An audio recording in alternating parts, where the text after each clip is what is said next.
Greetings, everyone, and welcome once again to An Imperfect Union, better known as the political consciousness of West Coast Steeler fan. Um, I'm going to have to make some apologies here because when I first wrote out the script for the show tonight, certain things hadn't happened. And when I woke up this morning, since, as most of you know, I watch a lot of sports. I was watching the basketball game instead of the Oscars, so I was totally unaware of the slap heard around the world. Now, ladies and gentlemen, I cover boxing, and last night, Chris Rock showed a remarkable chin, as well as some other things, but that was, I mean, if you have to take a, a positive spin, his restraint and his chin were remarkable. I see Bill is here, and Bill, how are you doing this evening? I have a lot going on right around now, James, but I've fought my way through to spend some time here. Well, there were some things, that happened, like I said last night, that I'm Yeah. sure most of us would totally, especially as people that watch sports, might not have been really aware of what happened. I was aware, and in fact, I had the Japanese feed up so I could hear and see all of it. Well, for myself, when I saw it this morning, I thought it was a joke, a publicity stunt, and that it was like uh, just another thing that they do at a performance event. And then I saw it on YouTube. Now, Bill, It became more apparent at that point that it was not a publicity stunt, I assume, right? yes, yes, yes, yes. I Do you mean, want do you want some knowledge of the backstory? well, I know a little bit of the backstory from 2016, Okay. which kind of makes it even more mysterious Right. because since 2016, we've had your open marriage out on public display and Right. different things of that nature. So if you're in entertainment and you have these things that are known, and uh, to me, whether or not Chris knew about her alopecia is irrelevant, because Bill, I can assure you that there is no one living or dead, and I hope no one with the present thought of ever walking up to me and slapping me in that type of manner. That Well, would, I mean, that would, it would be like a pack of cigarettes. They could be detrimental to your health. so to lay out a little bit more of the backstory, I have a godbrother who has known all of the parties involved for decades, closer to Will than to the other parties, but has known them all for many years. He has written television. He's been a showrunner in television. He has been a head comedy writer for D.L. Hughley. Um, he knows a lot of people, including a lot of comedians, including Christopher, involved in this incident. So the Pinkett Smiths and Chris have known each other also for decades. Not super close, but you know, people of roughly the same age group who are black in Hollywood pretty much all. I mean, I hate to put it this way, but they do all know each other. Pretty much all know each other.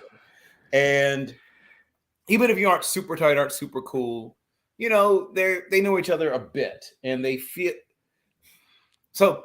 Yes, widening all the way back. So they've known each other since the 90s, right? So we're talking about almost 30 years. And in the case of Will and Chris, and Jada probably since maybe the mid 90s. He's known Will since the Fresh Prince, right? They've known each other since the early 90s. And then Jada, you know, basically when Jada came on the scene, I mean, she was on the scene before that, but when she came on the scene with Will, they, like I said, you know, they were all sort of young black Hollywood at the time. So they ran in roughly the same circles. They weren't super close. They all knew each other. Fast forward to more recently. And I have to believe that Chris knew at least something, because this is not the first time he's made this joke or a variant on this same joke. And this part is idle speculation. The other stuff I know for a fact. This part is speculation. I get the feeling that Will had said a little something to him, like, you know, hey, you know, she's kind of sensitive about that. It'd be great if you could lay off. This part speculation, but I think something like this. But Will laughed. Oh, he laughed for two reasons. One is I'm on television, I'm a celebrity, this is kind of my boy. And then he turns after but it's not like a belly laugh. Like, he's not loving it. It's a no. Right? I mean, it's a kind of semi-fake laugh, to be perfectly honest. Then he turns, and she's clearly bothered. Right? As you know, their marriage has had some ups and downs, some challenges, some, you know, little this, little that.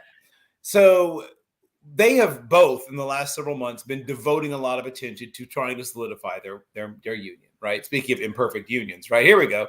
They may want to borrow your title. But I think part of that is the sort of cocooning, right? And then you add the COVID-19 year on top of it, and all the other stuff that they've been working on in their marriage. I think Will originally goes up there with the intention of, you know, saying something to him, right? I don't think he intended to slap him. And I don't know if Chris got off like one more little thing when he got up there, and maybe that was what did it, or maybe just a look on his face. Who knows? But he gets up there, I think, with the intention of saying something to him. And then Bill, he took a very Bond swing. Right. But he's not run up. Remember, he doesn't. But look at once again. Look at his body language. He doesn't run up on. We've all been in fights. Every single one of us has been in fights. His original posture and his original body movement doesn't say, "I'm about to knock your block off." His original posture and body movement is, "Hey, brother, let me talk to you." Then it's I don't know what happened. If it's just something inside his own head, or Chris did something, but something happened between his original hopping up there and then, oh, I'm going to hit you now.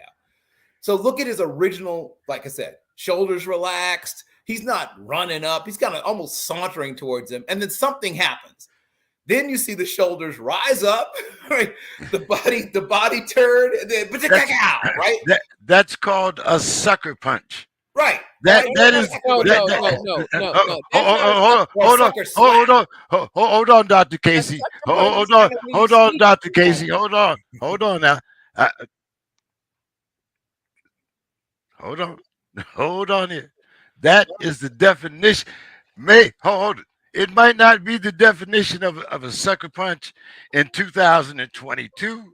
But in 1968, when I was coming up, that was the definition of a sucker punch. You look this way, and all of a sudden, you slap that motherfucker right wherever. But, like, you know, so maybe things have changed. and that's not called a sucker punch now. Oh, I mean, the term is still very much in use. But hold on. To get back to my original point. Sure. When I was a young man and I was out in the street, if I wanted to solicit a certain response from you, there were certain things that I did.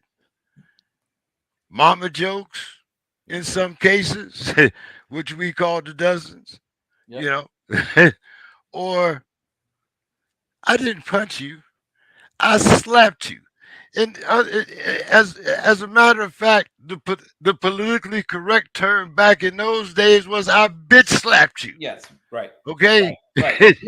Which is one notch below the pimp slap. Yes. On the chain, on Maslow's hierarchy of slapping, right? You have the backhand, which is the one you get from that's being mama slapped, right? Your mama does it like this, right? Right. Well, you know, he Right. slapped somebody like that before too. The reporter that Yep. tried to kiss him. Right. Yep. Right. Yep. But Right. He's now, a serial slapper. This is not his first slapping. Yeah. You are correct.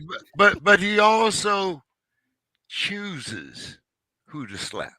You have Because to. because hold on, Dr. Case, because you mentioned two good names this morning.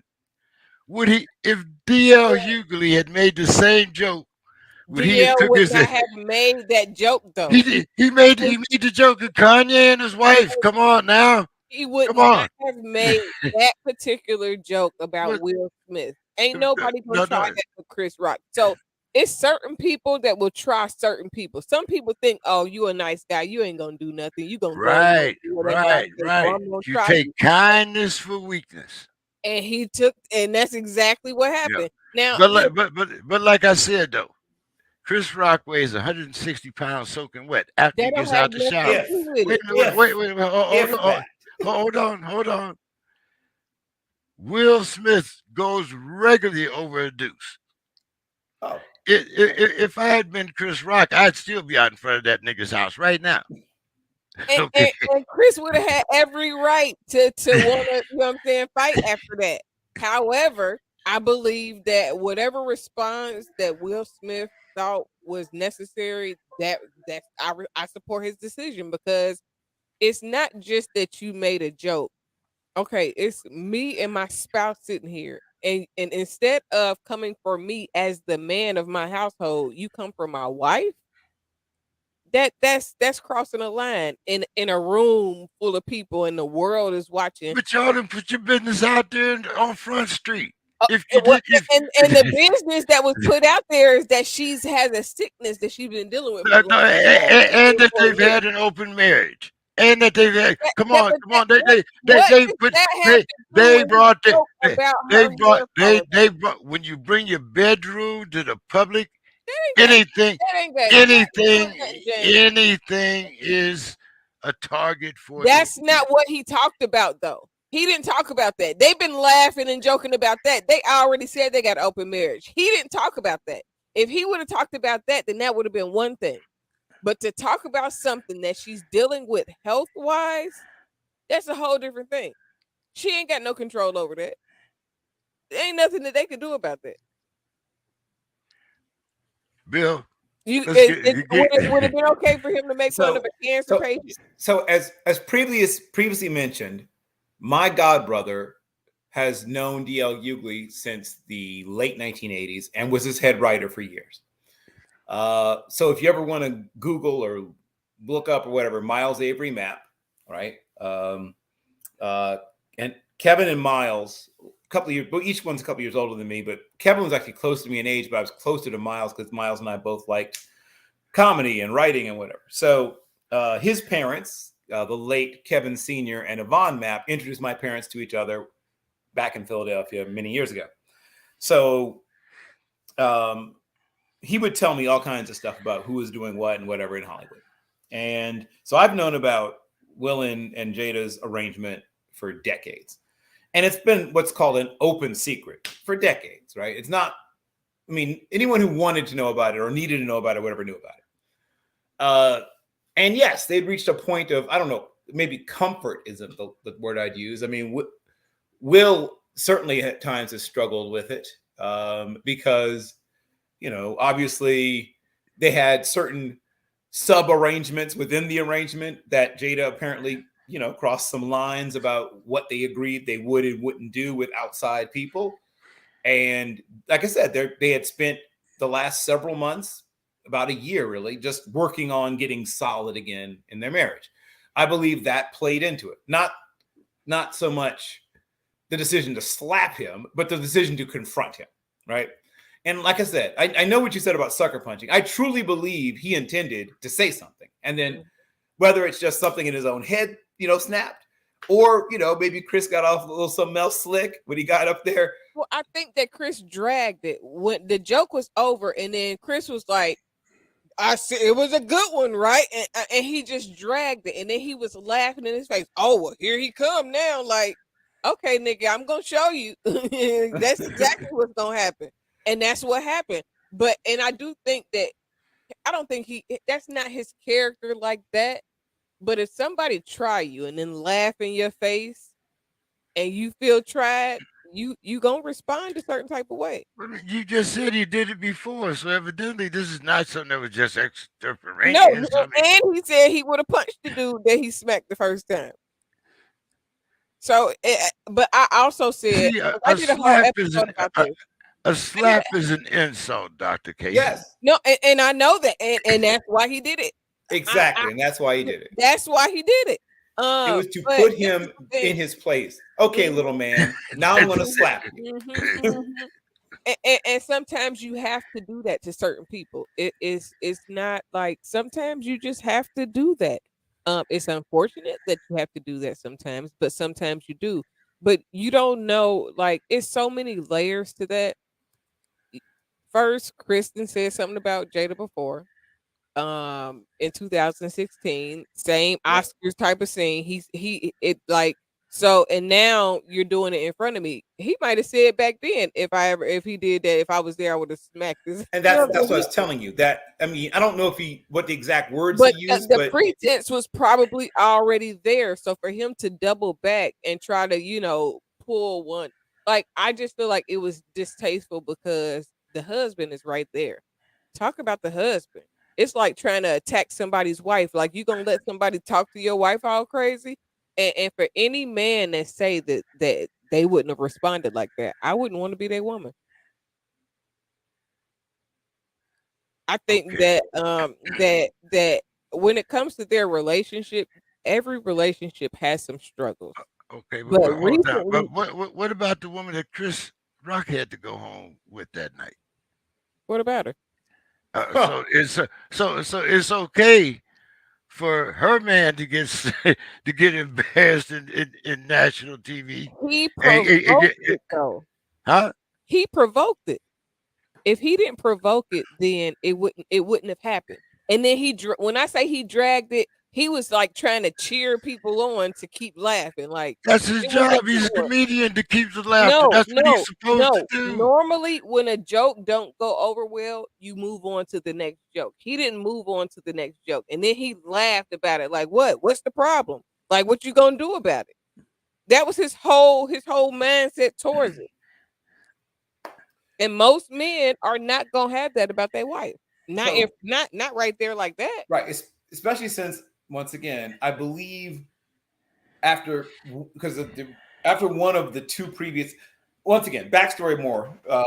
They've known all parties involved have known each other for decades, right? These, they all sort of came up roughly around the same time, and so there's only so many black people who reach a certain tier in Hollywood. That's the first thing. The math tells you that you're going to end up knowing each other more likely than not. You add to the fact that, the connections that they have, especially in terms of Will and some of the others, in terms of people they all know in common, including DL, right? They both know DL, and DL knows, pretty much everybody at this point. But as was said previously, they had once been all kind of cool, not best friends or anything, but cool. And once again, this is the speculation part. I believe that Will said something to him after the last time he decided to delve into that area. Probably nothing not super hostile, but something along the lines of, I really appreciate if you could lay off that, right? Something along those lines, right?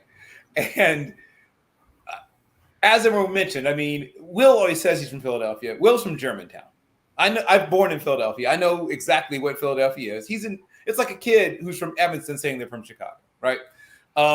It's Maple, what's it called? Is it, Mr. Scott, a kid from Maple, what's that? Maple Heights, Maple Grove. Is it Maple Grove I'm thinking of? Yeah, Maple Grove, Maplewood. Yeah. Right. Saying they're from from Minneapolis. Yeah. But he is, as was pointed out, he's a married man. He's 6'2" and about 205 pounds. And he at one point trained to play Muhammad Ali. He's never been a Gemini real man. boxer, but he trained to be one. So had he wanted to truly lay Chris out, Chris would have been laid out. Well, As see he now, pointed out, now wait a minute, now hold on, now let's since Miss Dr. Casey don't want to give Chris any props for nothing else, let's at least give him props for having a great chin. yeah, I mean, oh, I yeah. mean, I I mean, mean, no, he I could mean, I mean, definitely take a I, hit. I mean, I saw a guy, what I've Friday night. never been a Chris Rock fan though. I've always thought that his comedy is very dry. I've always didn't really feel like he good in movies, but I'm not a fan of his comedy. I've never been a real fan of his He's comedy. got I like him. two really good albums / specials. Bring the Pain, I think, is very good. He got one that he Well, has like gray hair in his beard or something and a black shirt on. I think I might have seen that might not have been that bad. But well, I have never been a fan. my two comedians, if you want to call them that, my two guys, go-to guys, are D.L. Hughley and Dave Chappelle. And I don't think if Dave Chappelle had made the same joke, I don't think I don't think Will Smith would have brought his ass down the aisle either. Well, have you seen Dave recently? Dave is a little taller than Will, and he's probably 220 now. I mean, Dave didn't used to be big, but I don't know what Dave's been up to. But Dave's swollen. But Mr. Scott, now But Dr. look at Dave Chappelle. Do you really think that Dave Chappelle would have said a joke about a black woman like that in front of a whole white audience to try to make her feel bad or look bad? Wait a minute. But see now now we bring in another whole aspect into it. I'm just talking right now about the man on man aspect, and I'm letting you fill in that kind of what did we used to call that back in the day? When you open the car doors for the woman and stuff like You mean that. chivalry? Yeah. I'll let. Fight. This is what I used to do. I've gotten expelled for fight. I've been kicked out of a couple of different schools for fighting. This is what I used to do. My cousins protected me like that. The way I was raised is if my cousins had a problem with a female, I had to beat that female up or go check that female. And if I had a problem with somebody my cousins knew or did not know, guess what? They wouldn't check them. And if need be, they would fight them. I got 7 sisters, Dr. Casey. I understand. I got an older sister. I know exactly what you mean. A lot of times it used to be her behind and her mouth that got me in trouble. But Mr. Scott, what's your thoughts on the slap heard around the world? Well, I don't know. I mean, these guys at this level, why do they have to act out in front of all these white folks like that? I mean, Mr. War, he's not here now, is he? He's no, he comes on Saturday. This rap mentality. I mean, this had zero to do with rap. Here you go again with the rap thing. Well, wait a minute. Chris Rock is not a rapper. Okay. And, Will Smith hasn't rapped in over a decade. What about Will Smith? He hasn't rapped for a very, very long time. Since summertime, maybe. It's been a while. He's been a full-time actor and producer for decades. The first Men in Black. Yeah, but that's the point. I mean, he has a persona. But his persona has always been the nice guy, right? He got accepted. Hold on, y'all. Let Mr. Scott. He played Muhammad Ali. He's played a variety of roles. I mean, he showed competency as an actor, in my mind. Sure. I mean, he showed with the variety of things that he's done. I mean, his book body of work is impressive. And I think for him to go up there and do that, I mean, something else is going on. I think you were talking about that before I got on the air. There's something, they obviously know each other. They obviously run in the same circles. They obviously, but to do that at that time, I think it hurt his image big time. I think it really hurt his image big time. And we'll see. Why do you disagree with that, Dr. Casey? Well, one, because he has a consistent pattern of being a nice guy. Everybody, even a nice guy, can be pushed over the edge. And the other part is when you think about playing the role of Serena and Venus' dad, knowing the history of their sister getting killed, knowing the history of how they were bullied and all of that. I personally think that when people take on these different roles, it affects them and it changes the way that they look at things in life. The whole character of what Mr. Richard did was something that, if I'm looking at it, Will Smith probably ain't never experienced in his life. His dad wasn't around to act like that or to protect him like that. Miss So to Sims, play that role, it takes on more of a precedence to hold on and it makes you address your own character.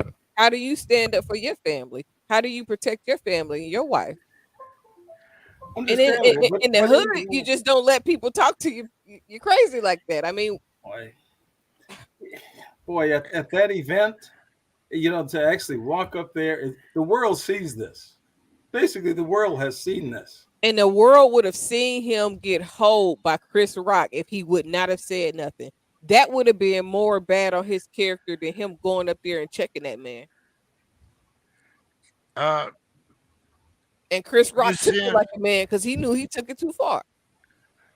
Miss He did. Sims, Yes. Dr. Casey says she wouldn't have been with a man that wouldn't have walked up there and slapped the taste out of his mouth. What's your I thought? have I have no idea what you all are talking about, but I'll catch up with you. I Well, know that hold I know on, hold on, Dr. wait a minute. Casey's hanging in there. Hold on, I came in hold what on, she hold on. usually Wait. is hanging in there. Miss Sims, do you mean to tell me now you truly have to be the only woman in the world that does not know what happened at the Oscars last night when Will Smith smacked Chris Rock? I didn't. I've had a hard week Okay, all right. medically, so I'm playing catch up. I haven't listened to the news Well, or anything. okay. Okay, And with here's the with that, I have one more thing to chime in on real quickly. go ahead, Doctor Mr. Uh, Scott. James King has stated many times how he does his thorough research. He's very astute picking out things, very thorough research. Well, last week he missed something that was right in front of his face. Missed it right.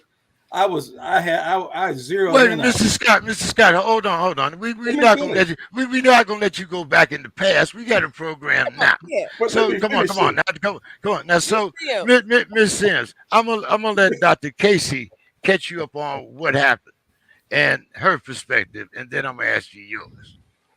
Okay, so last night during the awards, I really wasn't watching the awards. I don't watch I those was watching the things. basketball game. I had no idea until this morning.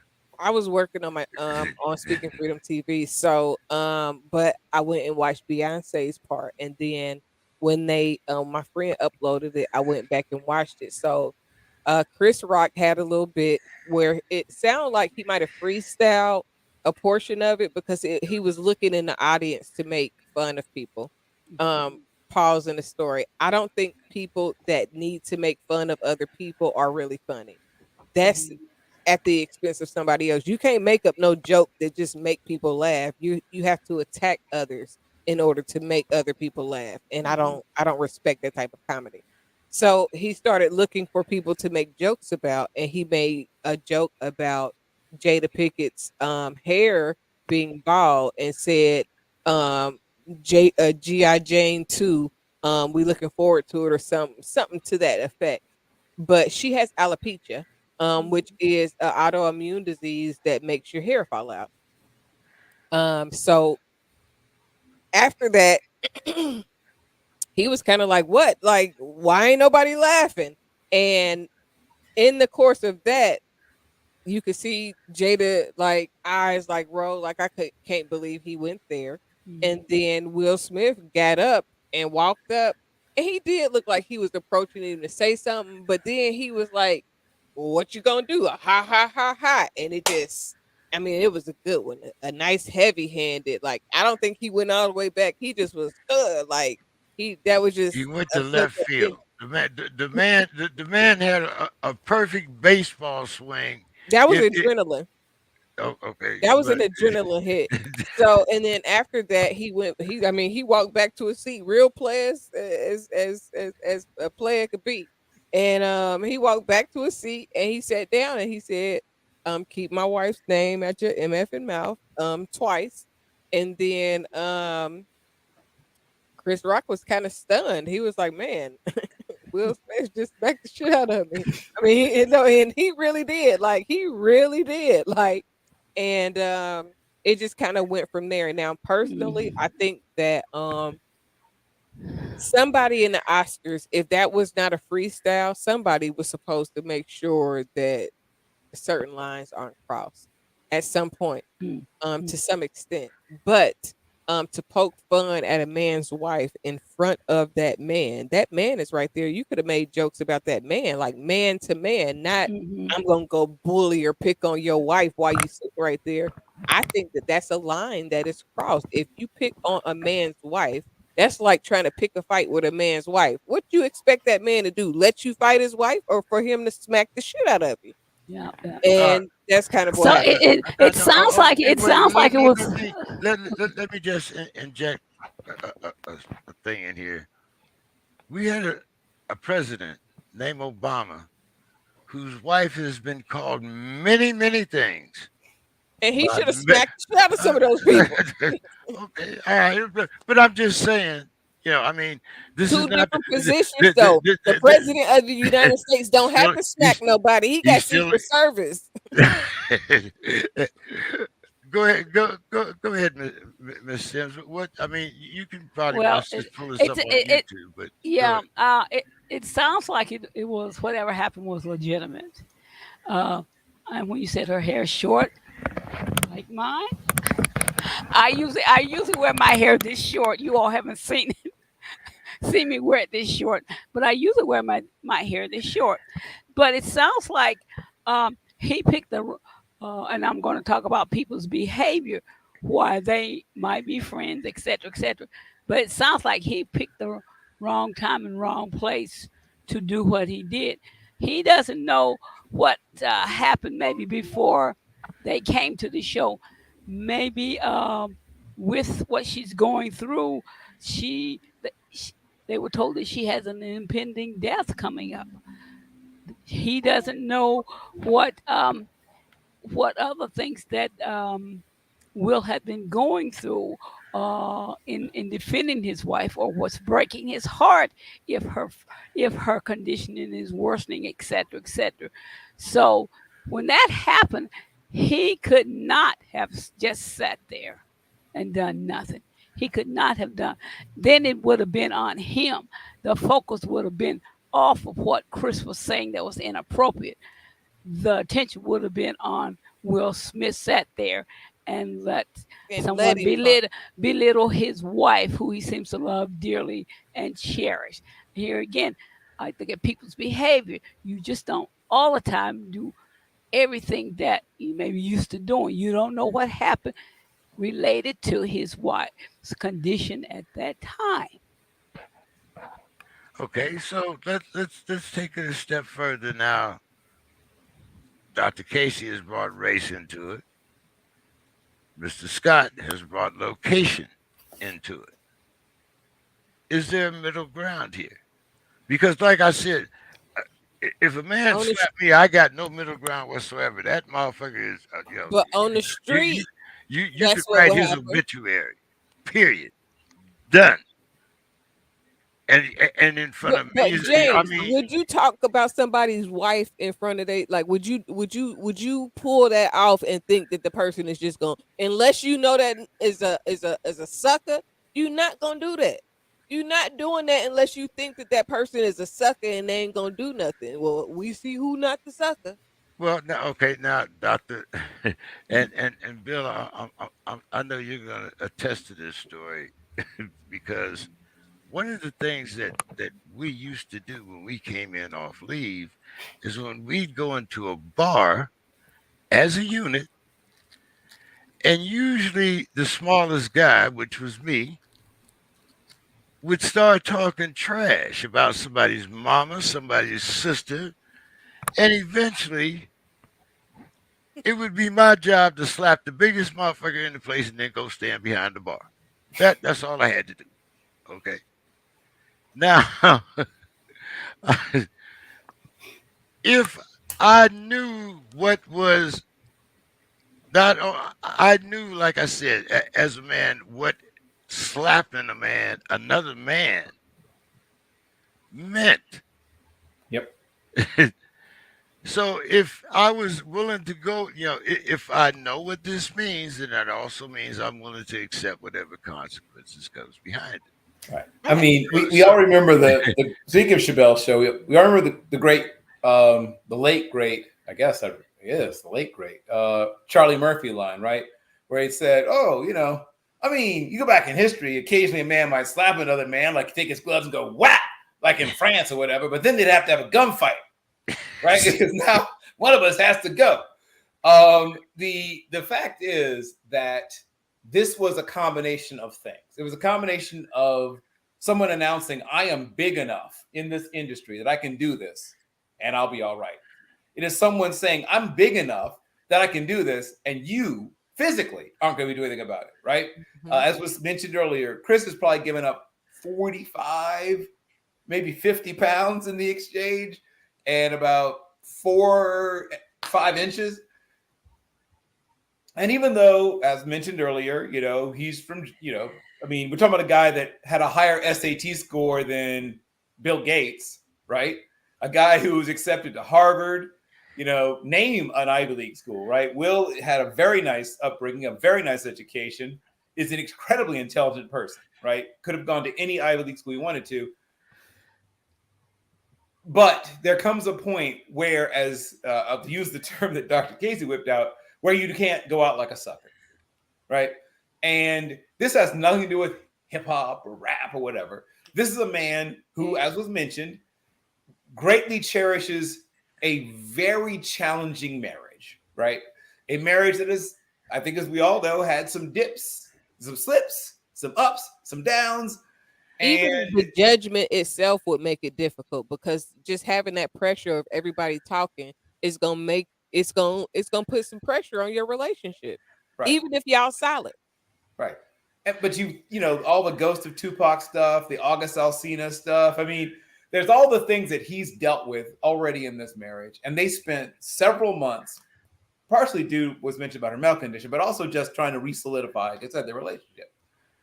I think he was protecting not just, her quote unquote honor or whatever, but also their rather fragile relationship that they've been trying to keep together.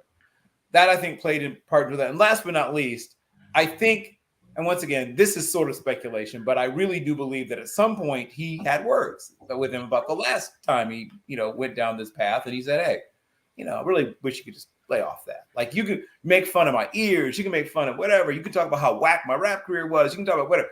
Just if you could lay off her condition." I truly believe he's something like that. Or her period. I don't know if he even went that far. If he wanted to make fun of her music or her acting, I think he would have been fine. In 2016, she did not have the same condition, or at least she wasn't aware of the same condition that she is now. Right, but I'm willing to bet he was made aware. Well, he says he wasn't, but so if we're gonna give Will the benefit of the doubt, we have to give Chris the benefit. But even that, but why drag a man's wife? Come for that man as a man. Let a woman drag the wife. If somebody gonna drag it, it should be a woman that talks trash about that man's wife, not a man. So you're saying he should have called Wanda Sykes to the stage? I'm a special guest. If Wanda Sykes made that joke, that would have been a whole different type of joke, because it's a woman saying something to another woman. Will Smith wouldn't have got up there and smacked Wanda. Nope. And Wanda wouldn't have gone for being smacked. But yes, that's correct. It sounds like it's Air Force a real personal thing. And as I've said before, people's behavior, use wisdom and good judgment and all things. And and I'm just thinking of the scenario that could have possibly happened when Chris was up there doing what he did, whatever. And when Will came and slapped him, he immediately knew he had crossed a line. and gone where he should not, where angels fear to tread, whatever it was. Plus, other people try to imitate what Chris do. So you have other people that may want to do the same thing in a different venue regarding his wife or other people, etc., etc. But I think when Will's behavior, and people behave differently in different circumstances. It sounds like Will's behavior at that point showed the world, and especially Chris Rock, where the line was. He had crossed the line. He could never take back what he said, and that was it. That was it. This is Now the it would thing. be interesting. It would be No, no, interesting no, how no. Chris Rock responds. Now, We hold on. don't really know Will Smith. We know Will Smith, the actor, but who is Will Yeah, Smith, the man? yeah, Because yeah, who he has to be when he's on, who he has to be in front of TV, who he has yeah. to be when the cameras is always, you know what I'm saying? Hmm. That person could be not totally the whole package of Will Smith. Will Smith might have a temper. Will Smith might be. I am, I'm nice. You know why this love is up here? You know why it's love game and all that? Because I know that I got a temper and I know that I will snap the hell out and I will smack the shit out of somebody. I, I know I didn't get a gun for a very, very long time when I first got out of the military because I did not want somebody to say something to me and I'd be the damn one veteran that damn shoot somebody. So I didn't get one until I learned temperance, until I learned my own kind of peace to where I know how to not allow you to make me want to hit you because I am the type of person I used to walk up and hit people. That's what I'm saying. Like, as I've said many times, Dr. Casey, I'm still taking anger management, and I still love to use my open hand before I use my fist. right, but it takes But time wait a to minute, but learn to be that way. but Mr. Scott, you mentioned the venue under which it happened, and I'm looking at almost every news channel there is, including BET News. And the only thing that I'm hearing about today is the slap. I'm not hearing about the fact that Will Smith won an Oscar for his role as Serena's and Venus's father. Does this diminish his reputation as far as you're concerned? Well, it's pretty clear that those words, whatever it was, it just put Will in a total protective mode of his wife. And as far as what we know, when I look at her, and I'm not a doctor, I'm not a medical person, but she could have a lot of other things going on or challenges that she has physically, medically, that we don't know about. I mean, they mentioned the alopecia, which is the hair. You can have challenges with your hair, but it could be more than that, and only those two know that. And so whatever he said, it rose to the level where he didn't care where he was at. He didn't care. I mean, he didn't care that he was at that. It's on TV. He didn't care. And what I said earlier is that Is that you care? you always Is that you care because it reflects upon you as a black man? That's what you said earlier in so many well, words. now here we go putting words in people's mouth. No, But no, here, no. here, You here said we, you specifically I, spoke I, to I'm where it let happened. me finish my thought then. Okay. So you said you. I mean, it's like James. Boy, what I was trying to say is there's always these outside influences, and it's just like what we're hearing on the TV. Like you just said earlier, we're going to hear a version of it. We're going to hear a slant of it. We're going to hear something, but at that moment, Will didn't care. He felt he was in a protective mode. It didn't care where he was, and that's what he needed to do. He needed to do that for him, for her. He had nothing to lose. Nothing. He got enough money to get bond, beat whatever case he gonna have. He got enough money to get out of whatever trouble he gonna get, and even if they take the Oscar, guess what? He won it. Y'all can take it back, but he still won. That's how I feel. Yeah, and one was the Oscar thing was kind of like play or um, whatever you want to call it. But that slap was real life. That was Sometimes it's real worth life. the consequences. Yeah, Sometimes it's worth and when whatever it, the risk is in order to protect whatever it is that you value. yeah, And the It's and some Oscar things thing are is a worth it. big deal. It's a big deal for a black man to get that. That's huge for him to get We that. didn't know he was gonna win. And as James was saying earlier, if that was diminished because of the way it's portrayed in the media, the way I mean that was probably the biggest thing that actually happened that night for him to get that award. It's probably the biggest thing that's happened in the century as far as a black man getting that Yes. award. I believe the only other black man was Sidney Poitier. Am I There's Yes. been a wrong? few others. I mean, Denzel won not that long ago. I Yeah, mean, we have yeah, short yeah, memories around yeah, here, I yeah. guess. For Short training day, memories. for training day. But yeah, and the fact to me, the cool heads that really prevailed during this whole ordeal was Danzel and Tyler Perry. They They laughed though too. If you watch the whole video, they chuckled a little bit. Oh yeah, well, like I said, Will chuckled a little bit too until he saw Jada's reaction. I don't Uh, think he was laughing at that. I think he was actually laughing at the other joke. And then when he actually like realized what he said, it was like, oh, what?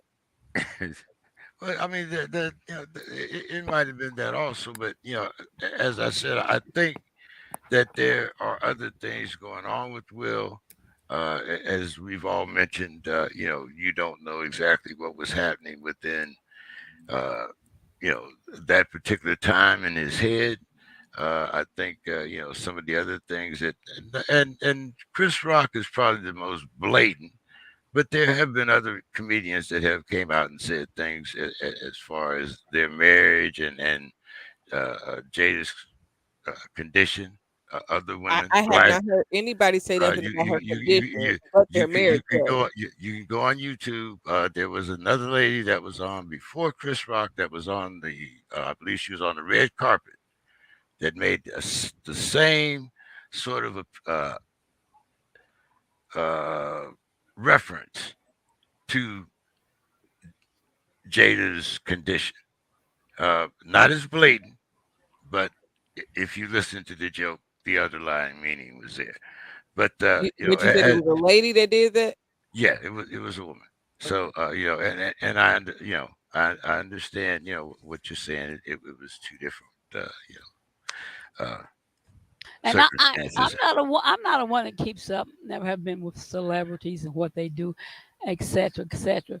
And then and we don't know, what the relationship was at that time and moment between Rock and Smith in Oh regards yes, we to, do. Oh yes, we Some do. of it, whether it was yeah. voluntary, Yeah, was what. Okay, you all do what I don't like, and I don't yeah, keep up.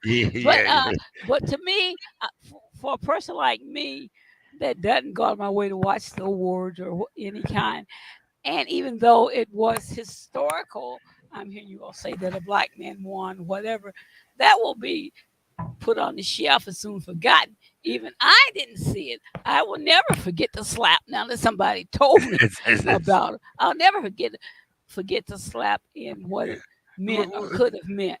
And so I go with people's behavior at the time and moment. And if someone has alopecia, you can bet that there's something other medically attached to that. And there are other people probably in the audience that knew has alopecia or relatives, etc., etc. So Chris Rock, I mean, what is that song called? Where Angels Fear to Tread? He went there. he went there. He paid the consequence, and but like I said, I think that we should be celebrating the fact that Chris Rock, I mean, excuse me, that Will Smith won the award more than the fact that we have two men of color on a national TV It gotta resorting to blow over. It'll violence. blow over in a minute. If it had been two white men, yes. Two black men, Dr. Casey, you have a little bit more of what do they call that? From If your they mouth, both from, apologize, it'll blow over. it'll blow over. It'll blow over for them. It'll never blow over for the media or for the people that are now talking about it and will be Mhm. talking about it until the I next think that that's Oscars. a iconic, pivotal moment for him as a man in his career because Will Smith has always been seen as soft.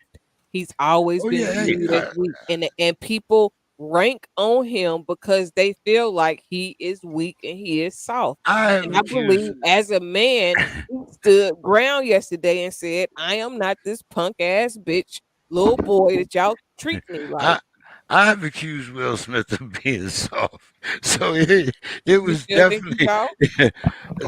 I I think no. I can say this. I have two opinions. Now I go along with you about you know whether or not I would be able to sit there and let a man make my wife the butt of a joke. Now I do have I might have some problems with that just because of my temperament.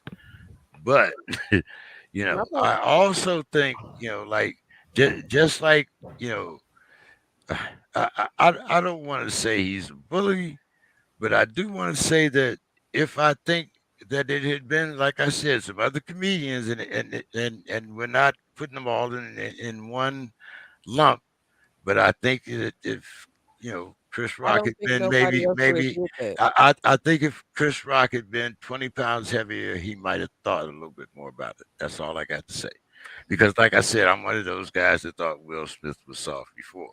So him smacking 160-pound man does not really, That you provoked it. know, no. So, well, uh, my little brother provoked me many, many times when I was a young man, but he's still living. Let me tell you something. I don't care how little or big you are, if you act like if it's fighting words, if I feel like I'm threatened or it's a sense of protection, I am on I, guard and I am I, ready to swing. I'm, Most of the I'm, fights that I'm, I ever I'm, got into, them I'm people did not down hit with me you. first. You know why? Because every time I knew that they was coming to hit me, Matt, right? Okay, let's move along. You sucker punched him first, right? Well, see, I know that. what is the Anyway, definition of a sucker punch? What is anyway. it? Is the other person the sucker? Because in my Yes, yes, generation, yes.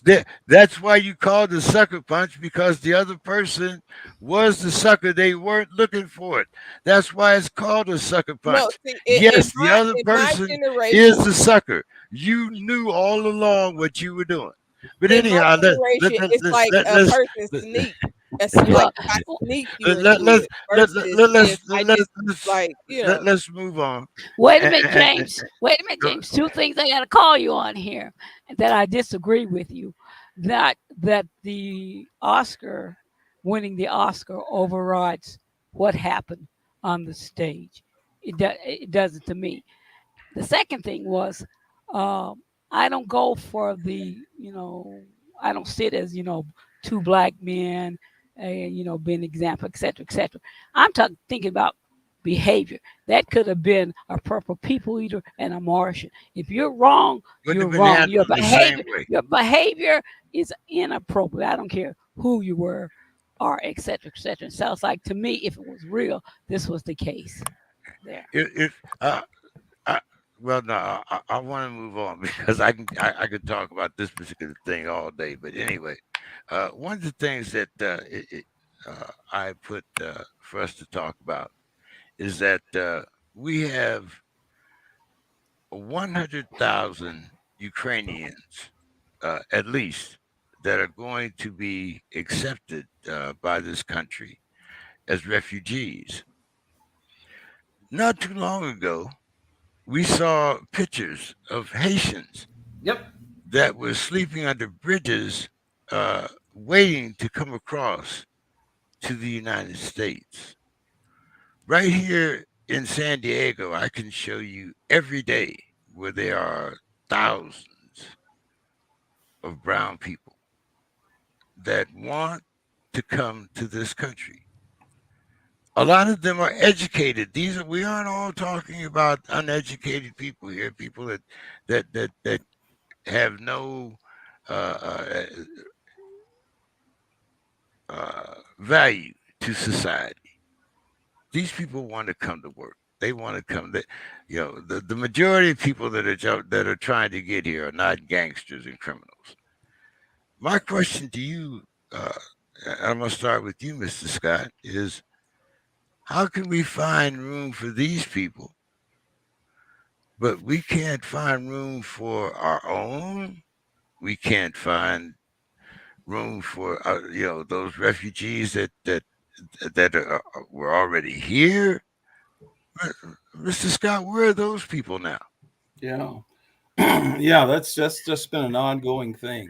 Just recently here in Minnesota. Now, I'm not exactly sure how this happened, but there were some people, a family tried to come into the United States from Canada. And so they weren't native of Canada. I can't remember where they were from, but somehow to get into the United States, they made their way up to Canada so they could get a van to come across the border. The Canadian border coming into the United States is huge, and they can't really watch that border. I mean, they have patrols, but it's just they have patrols there, but it's as vast as the whole country. But these people made their way up to Canada in a van to try to come into the United States through Canada, and they froze to death. The whole family, kids, everybody. They found them. I don't know if their van stalled or what happened. So yes, people have been trying to get out of places to come here, and they have priorities. It's obvious. It's obvious that people that they make a way to come in here for whatever reasons, but the people of color are the ones that for race you call it racism, whatever you call it. They are always the ones. We are always the ones that have to go the hard way. We have to swim. We have to inch our way. We have to crawl our way to get to better places. It's not made easy for us. It's not like you just come over here and we have a setup for you. We have housing for you. We have places for you to work. And that's the way it's always been. I mean, I don't see any change when you see the war over in Ukraine. Everyone's oh boy, it's horrible, killing, murder. It's horrible. But this is a mentality that's out there, that's in the world, and we've borne the brunt of it since well since I've been reading history. What's your thoughts on that, Miss Sims? Why is it easier for those people to get here than it is for us to take care of the people that are already here? And that's an excellent question, James. And the way that it's being done now, it isn't fair or just to the people that the other people, immigrants or whoever will be displaced. It isn't fair or just to the people who've been waiting for years regarding immigration, the things that they've been waiting to do and in line do what they're supposed to do to to for these other people to jump ahead of these people that have been waiting for lines. I don't know the exact what the immigration policies are are, but I will bet right now the way they're doing things is money motivated because it's really pitting various people and cultures against each other even before the immigrants get here. And that there's nothing fair or just about that or democracy or whatever that the United States claims to live and go by the creed. That that is a big mystery to me, but I will say 99.9% it's money motivated. And James, you will earn high credits from me if at some point you have someone from actually the immigration policy, United Immigration Policy, come on to your show so we can ask them. That way, other people will be more knowledgeable and make sense of what and possibly see the holes that are in this policy, that we are as people and culture can close these holes and gaps. Maybe at one point when it was this policies and procedures were set up, maybe it made sense. Nowadays, it does not to me for anybody living in here. And they're not doing it out just the goodness of their heart. That's why I say it is money motivated somewhere along the line. And it's causing big problems. Dr. Casey, I saw you there nodding your head. What's your thoughts on this? So, first and foremost, I think about um, the Haitian War and the Haitians winning, being the only black country to not be overtaken, and how powerful that is in the grand scheme of things, and the reservation that will always be shown towards them because they did not fall in line. It's almost like Ukraine winning this war and then not being overtaken. I think that it is piss poor for Mr. Biden to go and offer all of these millions, trillions, billions of dollars to this country when we have so much crap going on here that is left unaddressed. I think to allow people to come in just so freely because of their European culture, I think that's a slap in the face to every other race and culture of people that exists, because you're showing favoritism. Like Miss Sim said, you're showing clear and blatant favoritism that implements or implies the racism that we claim is here. So you're just proving our point even more. Even the way that the news reports is talking about it, the media is like, well, we could see this happening anywhere else, but in a European place, like, oh my gosh, like that says a lot. You think that Europeans are better. But the truth of the matter is that technically speaking, even though we're supposed to be free, the United States still caters to and fall up under that hierarchy. And people don't realize it, people don't address it, people don't really pay attention to it because they think, oh well, 4th of July we free, and it ain't really as free as they imagine it to be. So I think that there is a huge misunderstanding of how the United States, well, how the federal government was formed to control the land of America. Bill, what's your thoughts on this? So, anybody want to take a stab, a guess at what America's first immigration law was called? Because going back to, the early 17th century, obviously this was not a nation, so you had the French over here, you had the Spanish down here, the Dutch, right? And then finally the English. English were actually the last ones to the party pretty much here in North America, but they didn't let that stop them, those plucky Brits. But so they eventually pushed the French out of some of the prime areas, and then the Dutch, and then how they do their thing. But anyone would take because there was no immigration laws for a very long time. If you could get here, you could stay here. Not that anyone asked the native people, who've been here for thousands of years, but if you came here from Europe, you managed to get here, you could stay here. Anyone want to take a stab at what the first immigration law in America was called?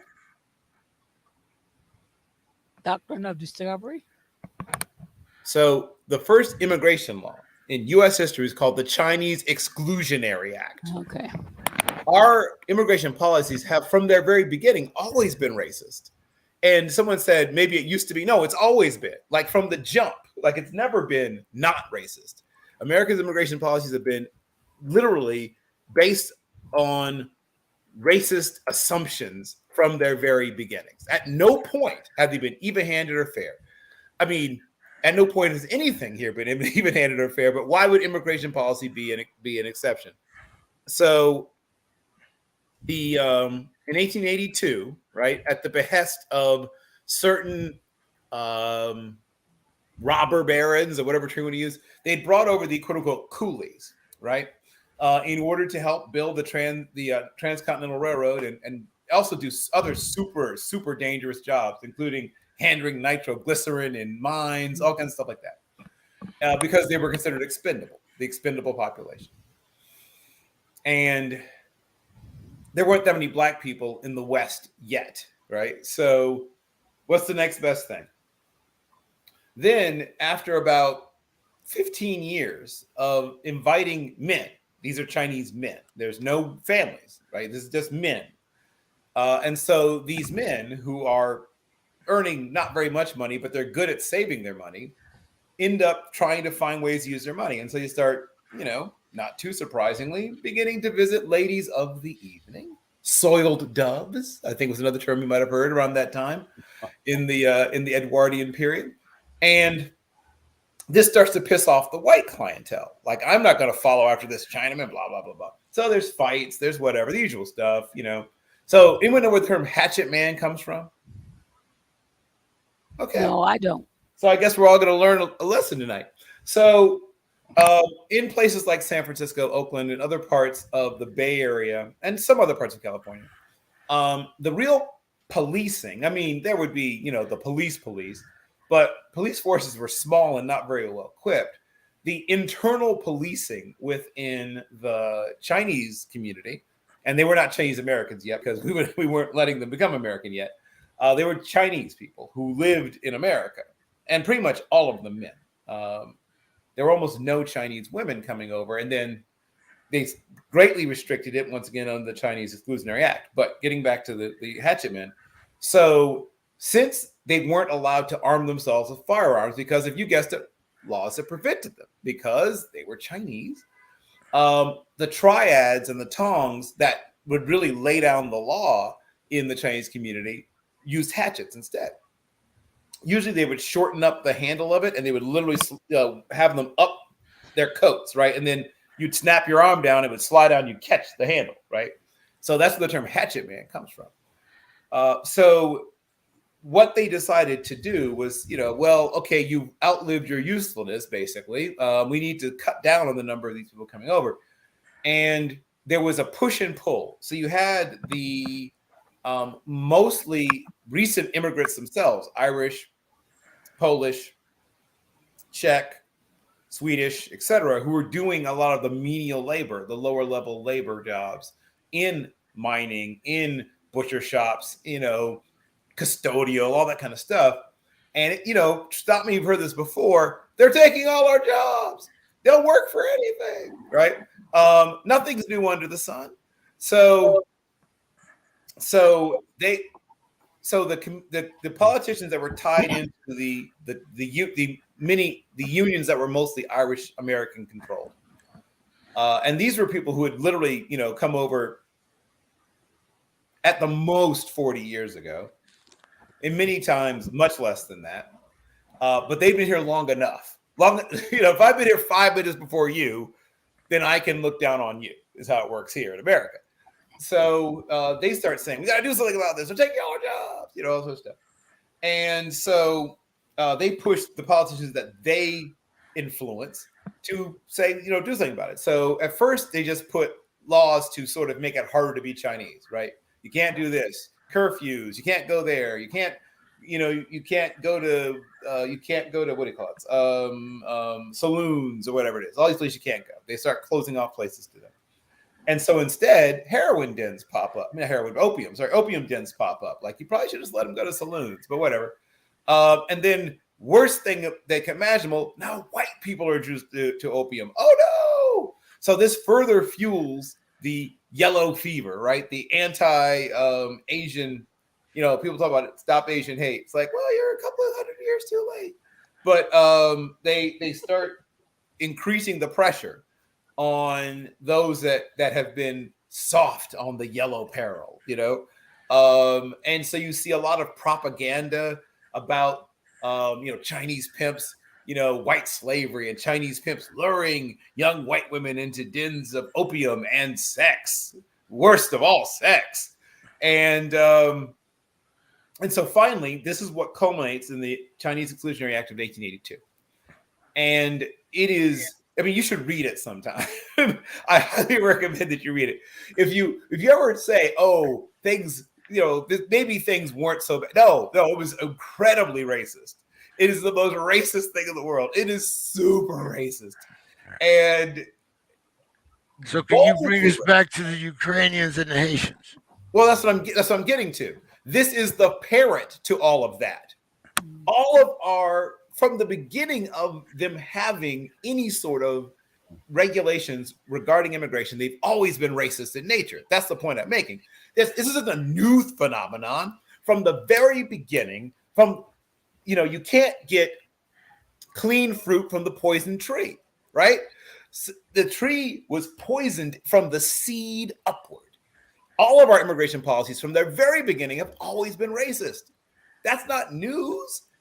So when you talk about, oh, well, why is this happening? Oh, why did Melania Trump have no trouble, getting over with her special talent visa or whatever, all this other crazy foolishness? And how did her parents get here? And all this other stuff. It's all the fruit of that same poisonous tree. We've always had very racist immigration policies. Look at the quotas. Just look at them. To see which countries are allowed to send people over. It's always been racist. So, no, this isn't anything new. It's nothing different. It's always been this way. Dr. Casey, Bill kind of led us into this question talking about sex and pillow talk and stuff like that. So, let's talk a little pillow talk here with Uncle Thomas. On many occasions, Uncle Thomas has referred to his wife as his best friend and his confidant. But now all of a sudden we're supposed to believe that he shouldn't recuse himself from all decisions regarding January 6th, regarding 45, and voting rights. Are we really to believe that his wife is an Right, independent on thinker? her own. No, she definitely is carrying his torch where he can't carry it. If you ask me, and I think that it is in poor fashion for him to be able to remain unscathed by her attendance at the riot, by anything that she's done to participate, because you didn't go there and leave as soon as right before he came out. You didn't do that, and you were sending emails trying to encourage him and all of that. So it really is baffling, and I don't want to say concerning, but I think that it's unfair for him to be able to kind of allow his wife to break all the rules and still be in a position to um, maintain his leadership. Mr. Scott, what's your thoughts on that?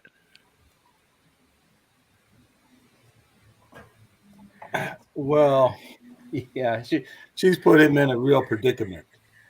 She put him in a real predicament. I mean, let's face it, Clarence Thomas he's been mute on the Supreme Court.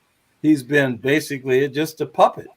I mean, he's been there. I don't see any decisions. I don't see any. And then for her to be behind the scenes, part of the January 6th, part of this whole foolishness about the election being stolen, and her husband on the Supreme Court. I mean, how can they say that this isn't ethics, that this isn't some type of conflict of interest? How can they? I mean, I think she's put him in a real predicament.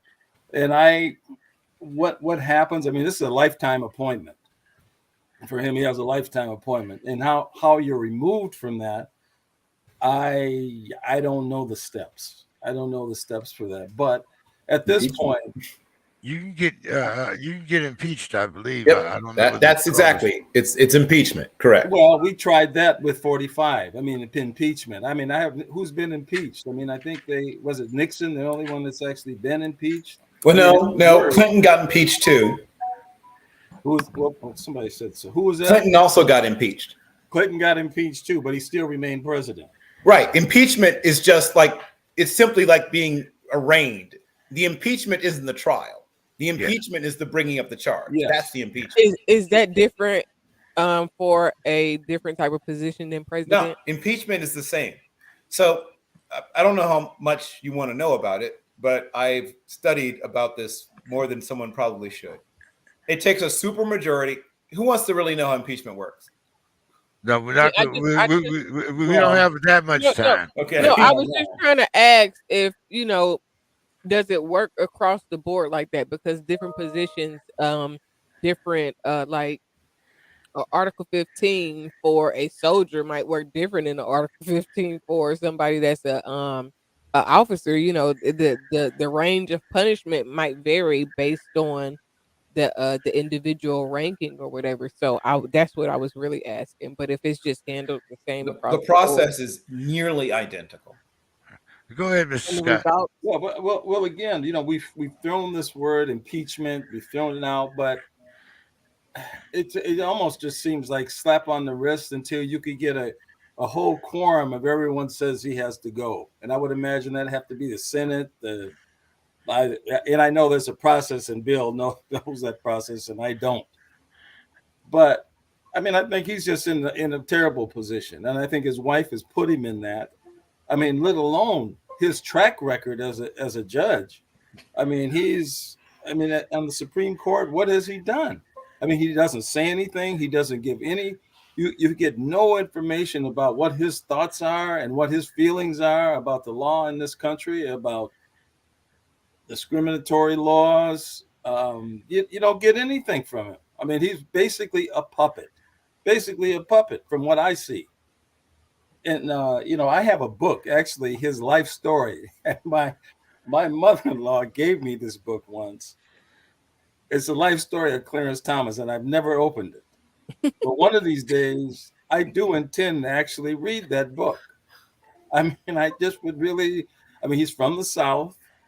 He, I don't think how you get in those circles through the Harvards, it's that, to me, that process in watching it is very interesting. And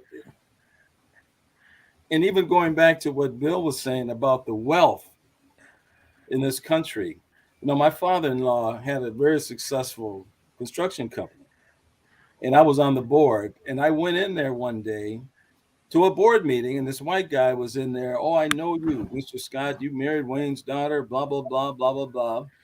And his name was Wheelock Whitney. Okay. And so I did some checking just over the years, and I found that his bloodline goes back to a man named Eli Whitney. Yep. Who started the cotton gin. Yep. So as I looked through Wheelock Whitney, at the time I met him, he was one of the 10 owners of the Minnesota Vikings.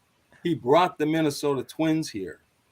His lineage goes through the Vanderbilts, the Anderson Cooper on TV, Paul Ryan from Wisconsin. He's one of them. Katharine Hepburn. I mean, when you see the money, and I looked through Wheelock Whitney, his father basically owned the city of St. Cloud. I mean, the utilities, the electric, they didn't have electricity and water when these things started. When they did, his family owned all of the utilities in St. Cloud, in the surrounding area. And so when you look at you talk about racism and discrimination, and I mean, their head start, my dad would always say, the only way you catch a man in a race is to run faster. And I mean, that's been our task since day one. But I see the amount of money. I mean, this man's lineage is just unbelievable. When you go back to the cotton gin, this is what built this country. Ms. Sims, what's your thought? on the pillow talk there between Uncle Thomas and Miss Daisy. I mean, does such a thing exist? Or do you think Uncle Thomas is an independent thinker? Going beyond, how you were expressing yourself, how you feel about it. Number one, I still believe, Anita Hill gets it. But I think Clarence Thomas is doing exactly what the Republican Party put him there to do way back when. And his wife played a role in helping him get to be a judge on the Supreme Court. So I haven't kept up exactly what you all are talking about, but I'm getting caught up on what's going on. But her role in dealing with him behind the scenes, it started way back then and getting him on the Supreme Court.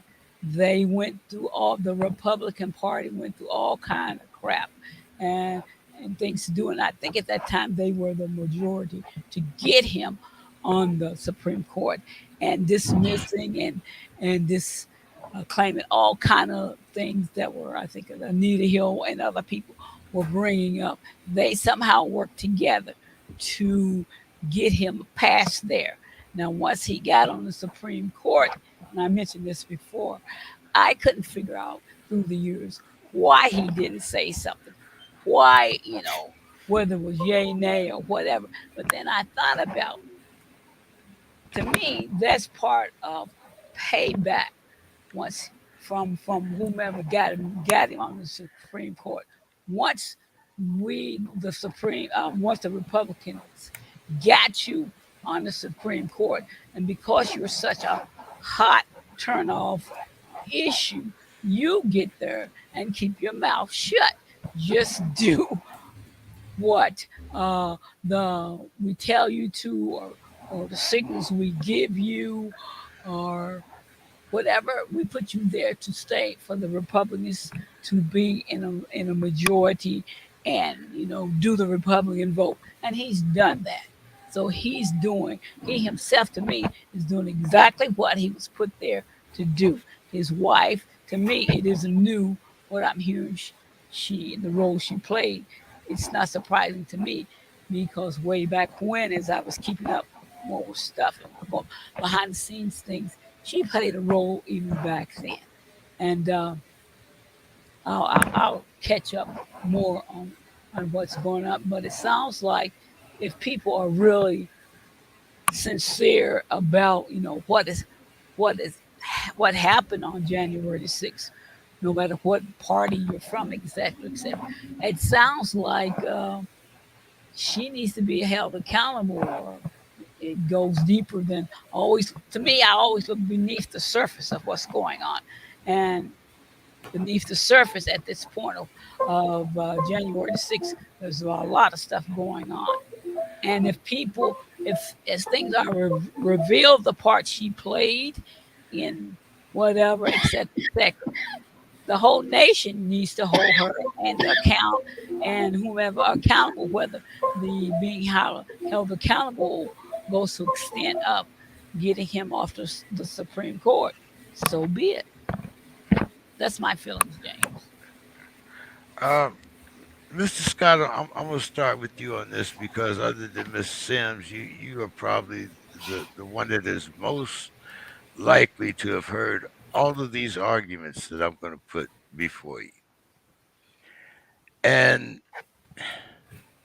I've listened to not only the candidates in Minneapolis, but some of the ones in Minnesota, the ones out here in California, some of the ones in Texas, and I'm listening at what these men are really talking about.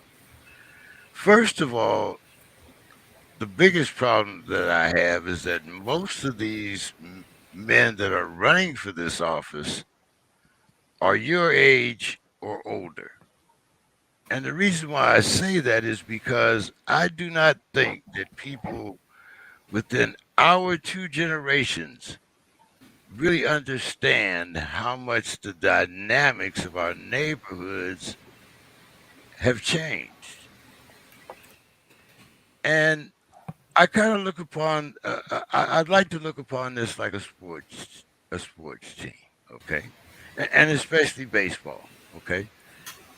Every position is not supposed to be a home run hitter. You have some guys that are defensive players. You have some guys that, until we had the DH. Now we have the DH. You have some guys that don't have to do anything but hit. And my analogy to this is because I've heard this program doesn't work, that program doesn't work, gun back buyback doesn't work.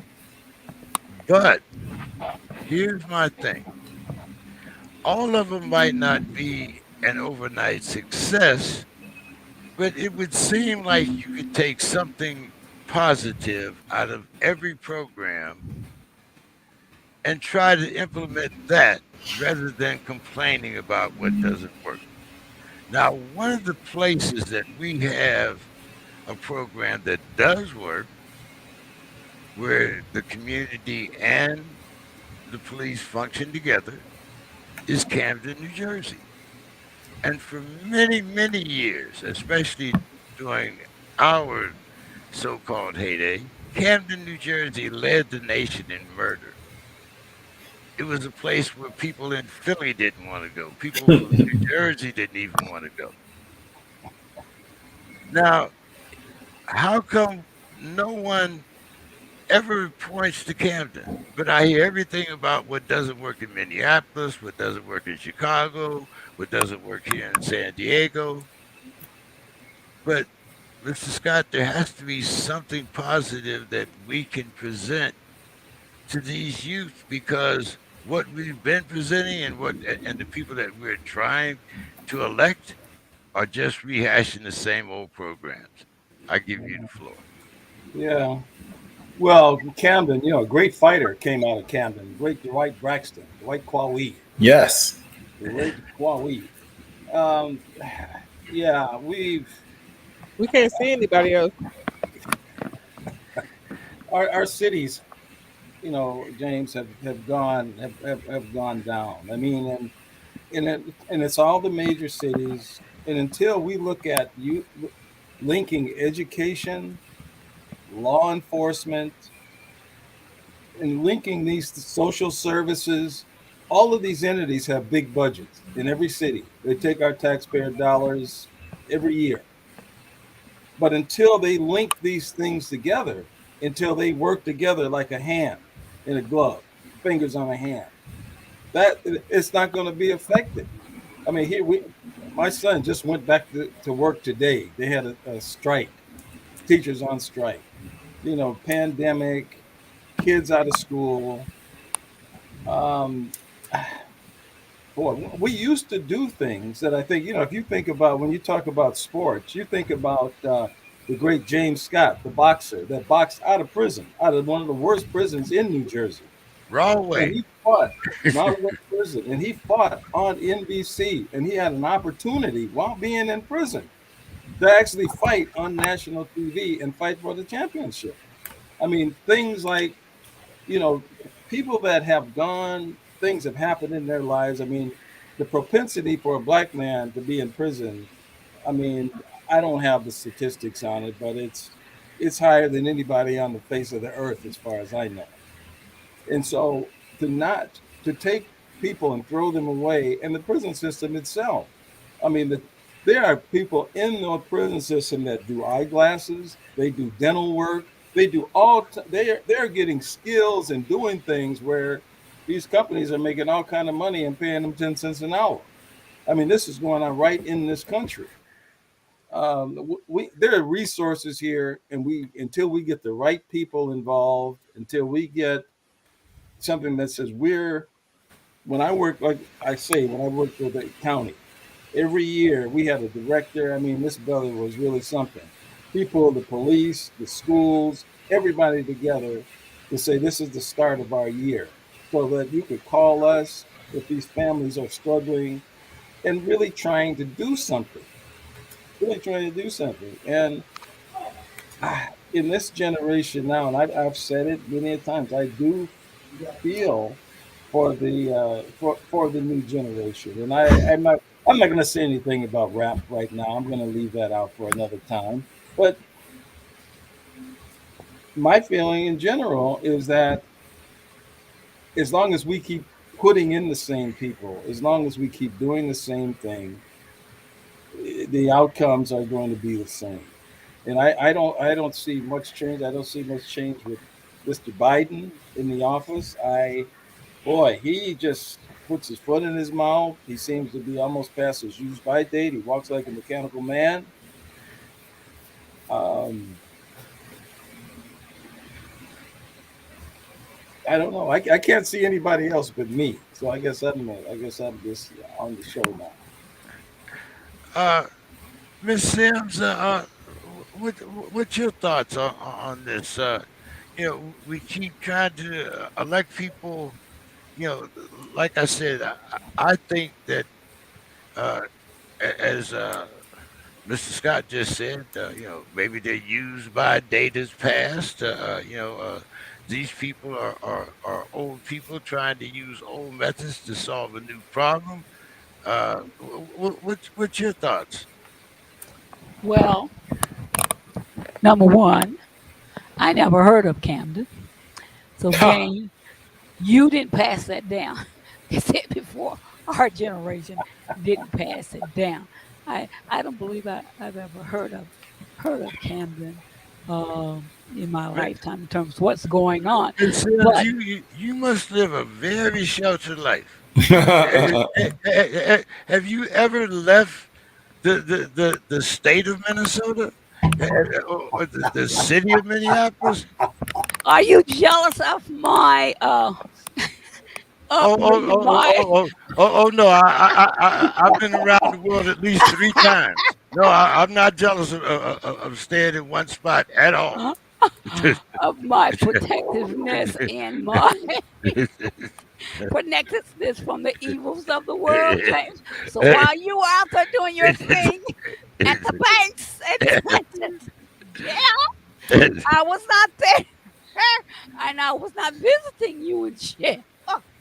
I was elsewhere. But no, I hadn't heard of that. But as you all were talking, it did remind me of what many the reputation that Minneapolis at one time, and I just saw it or heard it been called the same thing here recently about the crime and all that goes along with it. Um, and us, I think one of the things that has happened, people that the more I think the majority of people didn't are not in the bad and the ugly category, but they are guilty of remaining silent and not stepping forward and saying no, this isn't this isn't right, this isn't just, this isn't for everybody. And so therefore when you get bullies or people in control and their politicians who want their way and have found ways to get their way and stay in power, it continues on and on and on. And at this point, we are reaping the benefits of people not looking out for each other in a better way. Dr. Casey, what's your thoughts on that? Uh, it's hard for me to gather my thoughts because I can only see myself. That's because you're the only one I want to see. You're the only one talking. I don't have a problem with He was that. Yeah. not intentional. Oh, it's very much intentional. I got a little thing right there that puts you on solo. That's I, why I you're know, there. I know, I know Okay. you did that Okay. on purpose. I just Okay. didn't understand why. But so I only know about New Jersey from like movies and stuff. And so I really don't have a whole lot to say about this particular topic. Bill, Well, what's your thoughts? as a Philadelphian, I am of course aware of the garden spot and vacation paradise that is Camden, New Jersey. And of course, you mentioned great boxers. There's a lot of great basketball players also who've come from Camden. Oh, yeah. DeJuan Wagner, Billy Thompson. Yeah. At one point, Louisville seemed to have like a pipeline from Camden to Louisville, Kentucky, of all places. A lot of talent. Yep, a lot of talent of various sorts, both, above and below the legality line in Camden. So, yes, I cannot claim ignorance of Camden, unless some people can. But you could pick a lot of cities. I mean, it's funny how they only pick certain cities simply because, one, they all use the same talking points. When in doubt, if there's a mass shooting, bring up Chicago. If there's a police shooting, bring up Chicago. Yes, it's bad that the police busted in this person's house and killed them while they were sleeping. But what about Chicago? That is like their go-to. And I've lived in Chicago on and off since 1994. I've had one or two relatively minor incidents. I've had the police throw me up against the wall a couple of times and frisk me. I've had that happen also when I was younger. I mean, I guess I've finally gotten to the point where I don't like a threat or whatever it is, don't match the description or whatever it is. But it used to be every time I moved to a neighborhood where I wasn't known, the police would kind of cruise by real slow, and then hop out. It's like, oh boy, here we go again. But here's the thing about any major American city, any Dallas, pick one, doesn't matter. When you have a massive, income incongruity, right? Where we have this massive difference between the haves and the have-nots. I don't care what city it is. New York. I mean, the Bay Area is, whew. I mean, the Bay Area, they're all bad, but the Bay Area has kind of zoomed to the top of my list of, my God, why haven't people started slitting throats?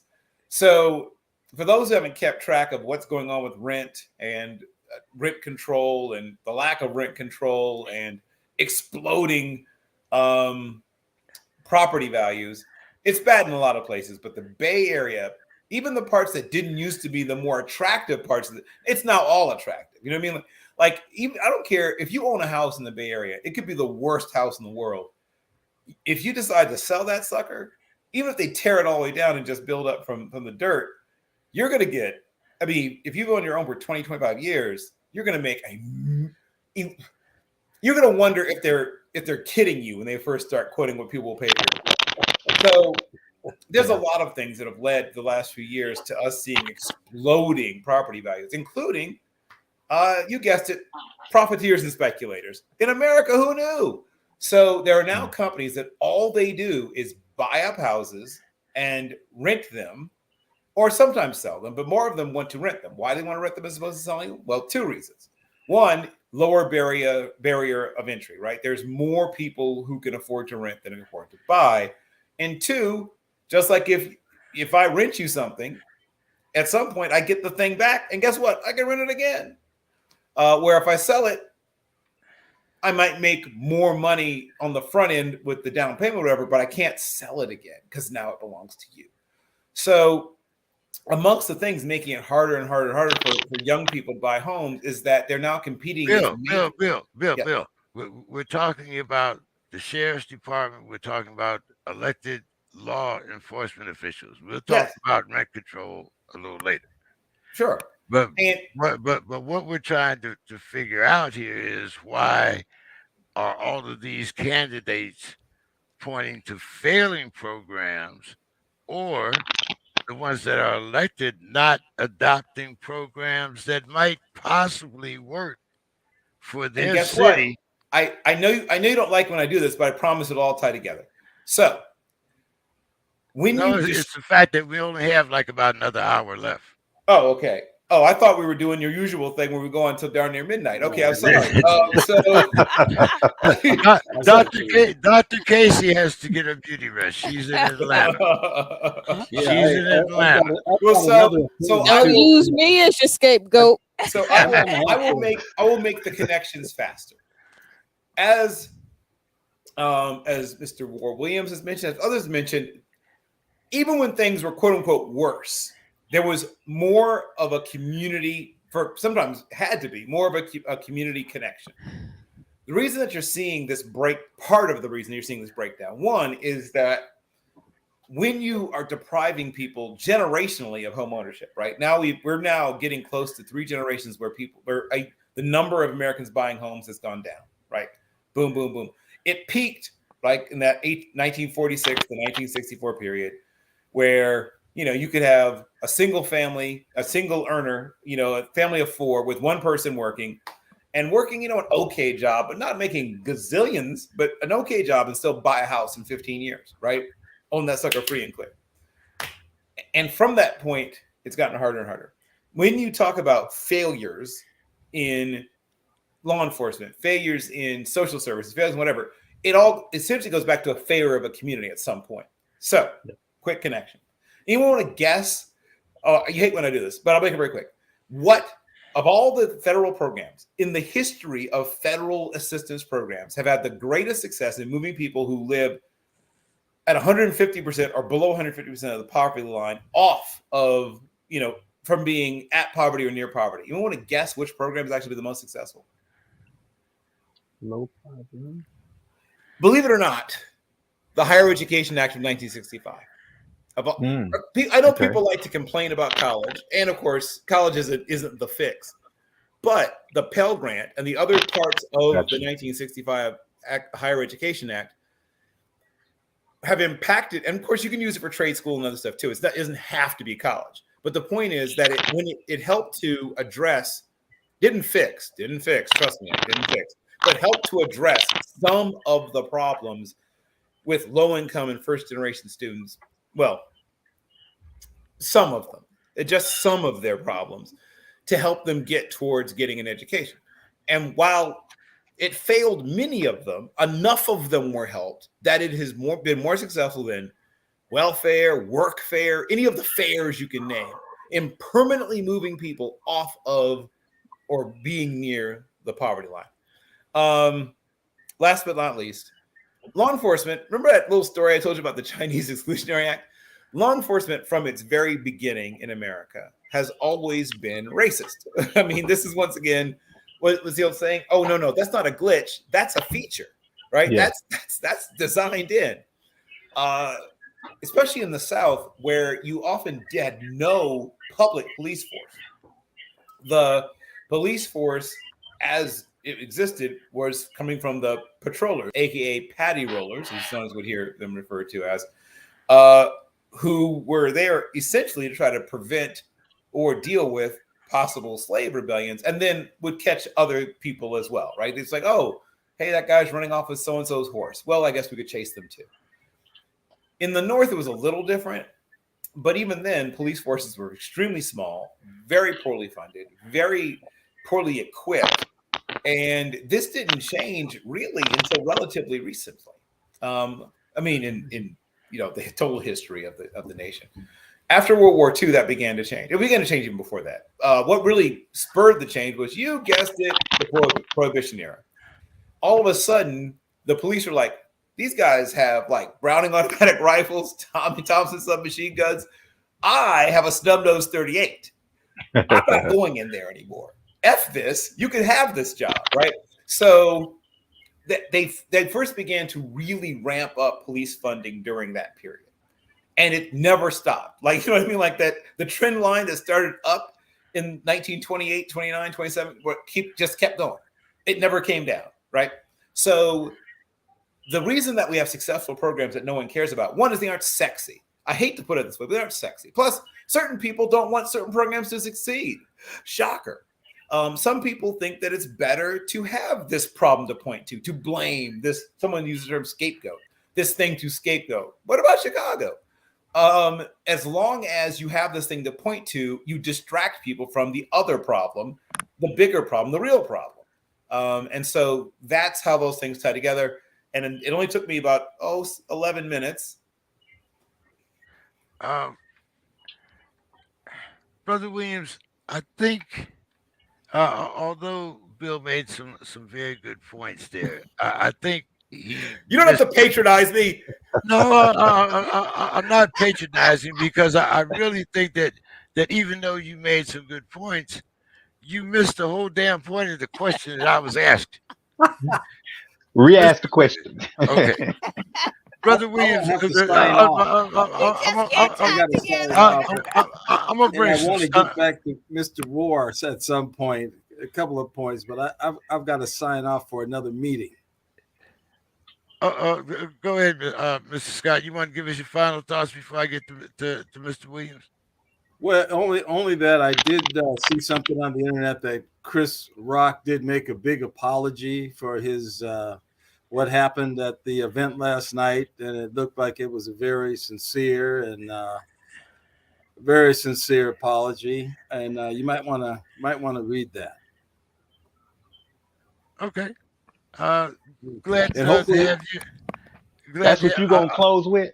ho- ho- hopefully Uh, I can join you next week because I really do need to talk to. I'd like to hear Mr. Wars comment on that, but I'll have to check with you folks next week. And James, you did miss Dr. Casey's tattoo. It was very prominent last week. I don't know how you missed that, but I saw it.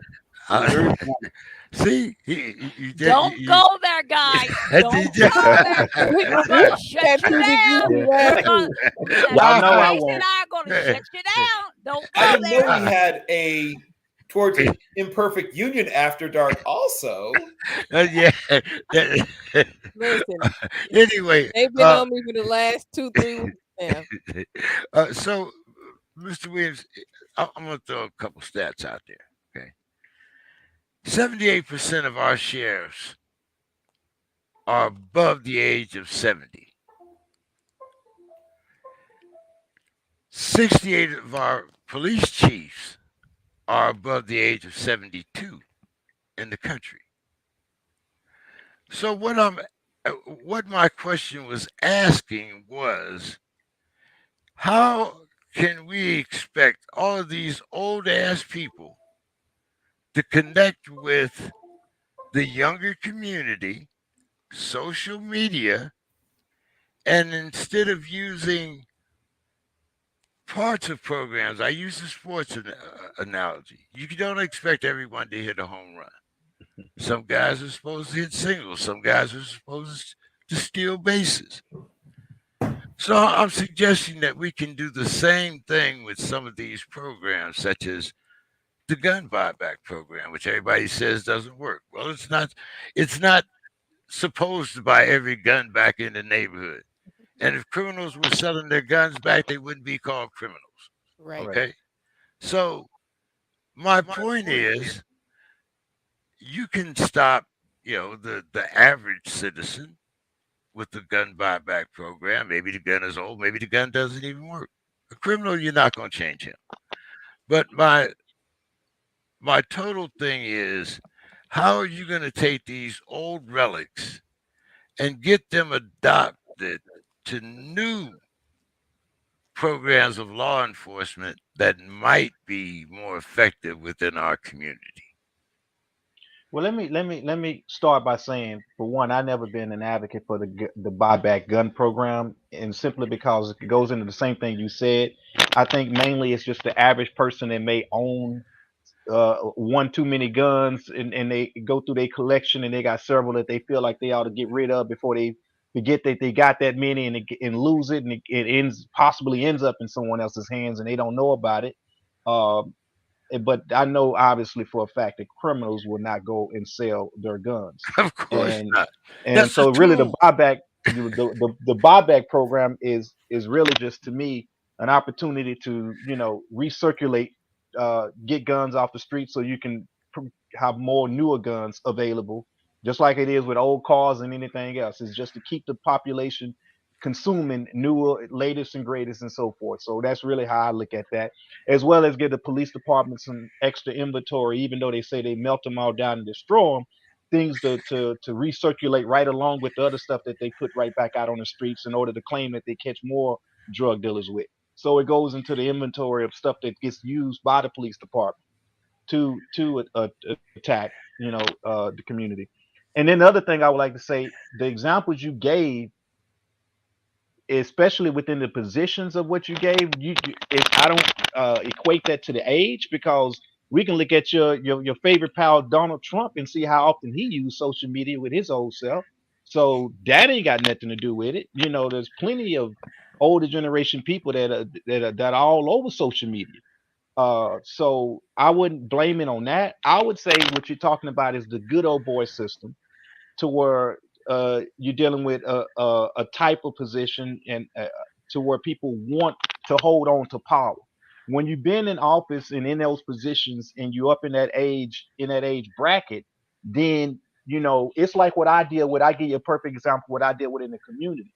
When I come across and I deal with some of the OG Panthers that have been around since the '60s, they know people, and have access to resources that I just wouldn't have. They've made connections because they've been there. They've been in the city. They turned the corner. They've dealt with things for so long in that same caliber, to where they got the system on lock. And so when you talk about the same thing within the police department specifically, then you got people that are hanging on to power, to the position, to the point to where they are gatekeepers on the type of people that they allow in. And they're controlling the narrative, controlling the system, and controlling the way it continues to function and operate. And so that's what I see happening. I see power not being willing to let go of the control and the level of power that it has, and it wants to maintain that certain types of supremacy over the department and over those type of forces.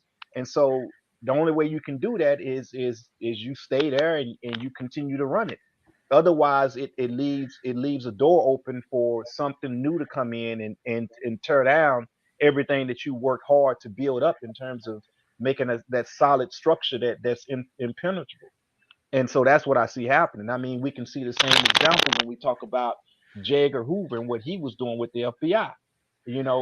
He was in there to the so long, and to the degree to where he ran and was able to influence to the highest level of government office outside of the FBI. He had a file on everybody. So from that standpoint, he had dirt on and was able to make moves that go beyond the position that he actually had within the FBI. And so when you talk about people holding on to positions of power, that's all I see. Is I see them operating to the level to where they want to maximize that position of power.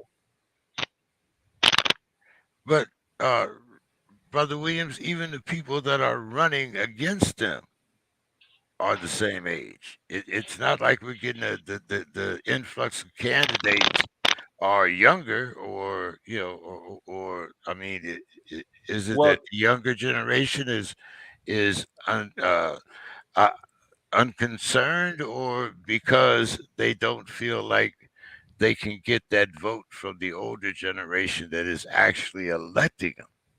I give you an example of the concept of the formula that works. The formula that's been working in political office, especially as far as that narrative go, as when a person is in their younger age, they're still establishing themselves economically, still establishing their family, still determining their political path, even if they're on that journey. But once they get up in a certain age, well, number one, they're past retirement. So they possibly got more than one type of income coming in.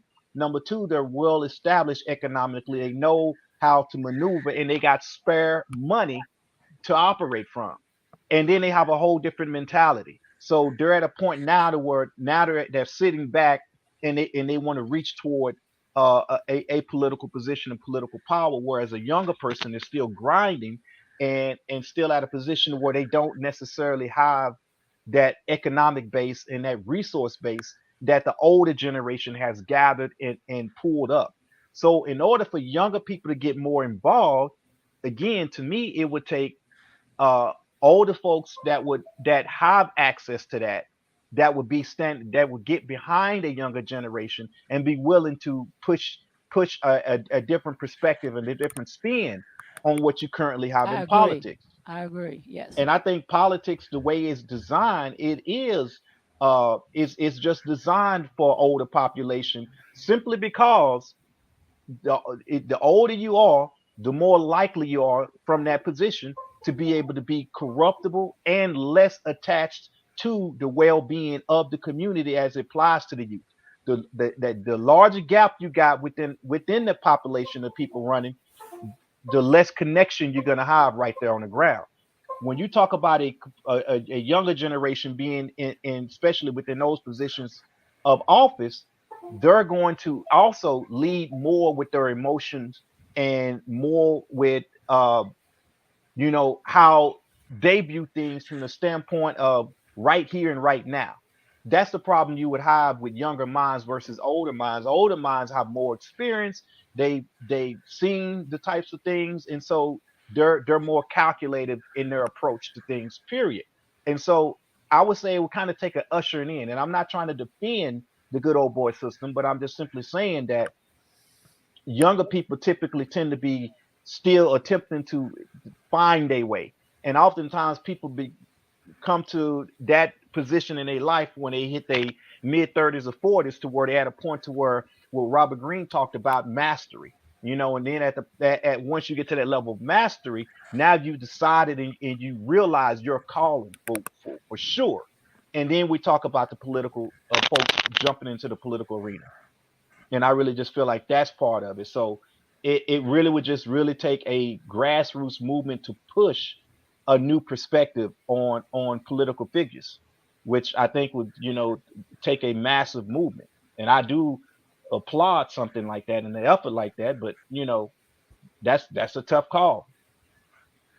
Miss Sims, what's your thoughts on that?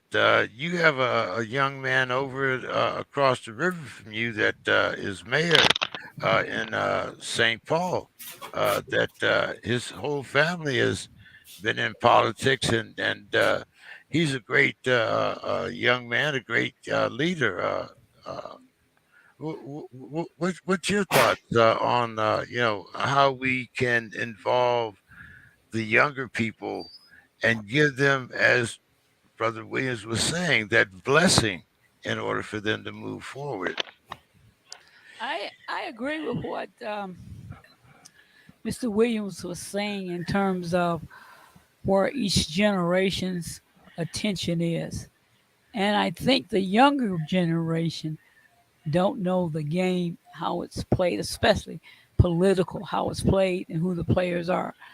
They have somehow got caught up into the social media stuff, uh, more so in regards to that social types, those social type things. They haven't gotten beyond what's in their hands and the power that's in their hands, and they don't realize it. And maybe one of the ways that they don't, two of the ways maybe they don't realize it is I keep saying that our generation hasn't passed it down. Like Mr. Williams was saying, that generation is aging, but they know the power, they know how to use it, they don't want to give it up. And then uh, the second reason I went out of my mind in terms of the second generation, I don't think they're being taught. My understanding is not, being in even being in school, how the history of this country, the way it's set up to work in terms of the Constitution, the powers that it gives you, the powers that it doesn't give you. Actually, the structure. They don't even know what a republic is. They don't might maybe not even realize that the United States is a republic. They don't know what a republic is and how to use it, et cetera, et cetera. I think that's a big part of it. And a lot of them don't realize or get the game of it until certain things, as they keep aging and certain realities in life starts hitting them in the face and in their pocket. Uh, that and nobody seems to be out there telling them, you look, you better straighten up and fly right, or else you're gonna be out of here. You're gonna miss out on the goodies. You're gonna miss out on knowing how to wheel and deal. We're already missing out on a lot of our youth by not educating them, not seeing that specifically educated in school, know how to read, etc., etc. And I often think of these strikes here in Minnesota, in Minneapolis and St. Paul, these teacher strikes and stuff. And to me, one of the things that's missing out of this, and I said this to on one of Don's commentaries, maybe it was in LinkedIn, in regards to, I see something missing in terms of the strike, the issue of the strikes, and I think it would be very different if somehow the parents had a say so in the strike situation in regards to hey, and I think of hey in terms of the strike, I think of how a lot of the kids aren't being educated now. So let's stop to think about this before, if you're in the union, and I have a say so as a parent or as a community of parents of saying so, whether the strike is yay or nay. Let's talk about some of the things that isn't being talked about in regards to the strike. My impression is the strike is more so about financial gains and who's getting less than the others, which sounds like it's legitimate, but also at the same time, if you're going to, if I have a say so in this strike stuff, part of where I'm coming from is how you're educating or not educating my child so that they're not going to be able to wheel and deal as they age. Children don't stay children forever, they grow up. And teachers, as they have their jobs and their knowledge and they know how to read, etc., and they're going to get old and go on. A lot of the children that are missing out on education, the children that are educated are going to be ruling them. But anyway, we're going to talk about education, Miss Sims, because I got two questions. Yeah. One, shouldn't those kids that aren't being taught, aren't they the ones that should be on strike? They're the ones that are being failed by the teachers. And number two, you still got to tell me how you can get $1 billion surplus and you only have a $600 million education budget. But those are questions for another series. Bill, what do you think? Has this, and I've kind of asked this question many times before, but is there a disconnect between the generations where we have, like I said, even the people that are running for office are beyond the expiration date on the milk carton? Well, there's multiple reasons, right, that we have this issue, this problem that we've just been talking about. And I'll go on a slightly shorter, like, fishing expedition. When Citizens United made its way through all the way to the Supreme Court and was reversed, the lower court's findings were reversed, where they literally declared money to be political speech, protected by the First Amendment. That opened the floodgates. And while we love to see, millions, or, well, I don't know if you'd love to see it, but we'd love, I guess we would prefer that there be a more even divvying up of the pie in terms of what goes towards the very well-established incumbents and the young plucky challenger. This is not Mr. Smith Goes to Wherever or any of the Rocky films. The underdog, with very few exceptions, gets dog walked, murdered, and crushed in politics for the most part. There's exceptions, but those exceptions are just that, they are exceptions. For the most part, once you're established as an incumbent and the right people know that you're the right person to give a buttload of money to, you're very hard to beat. I mean, very hard to beat.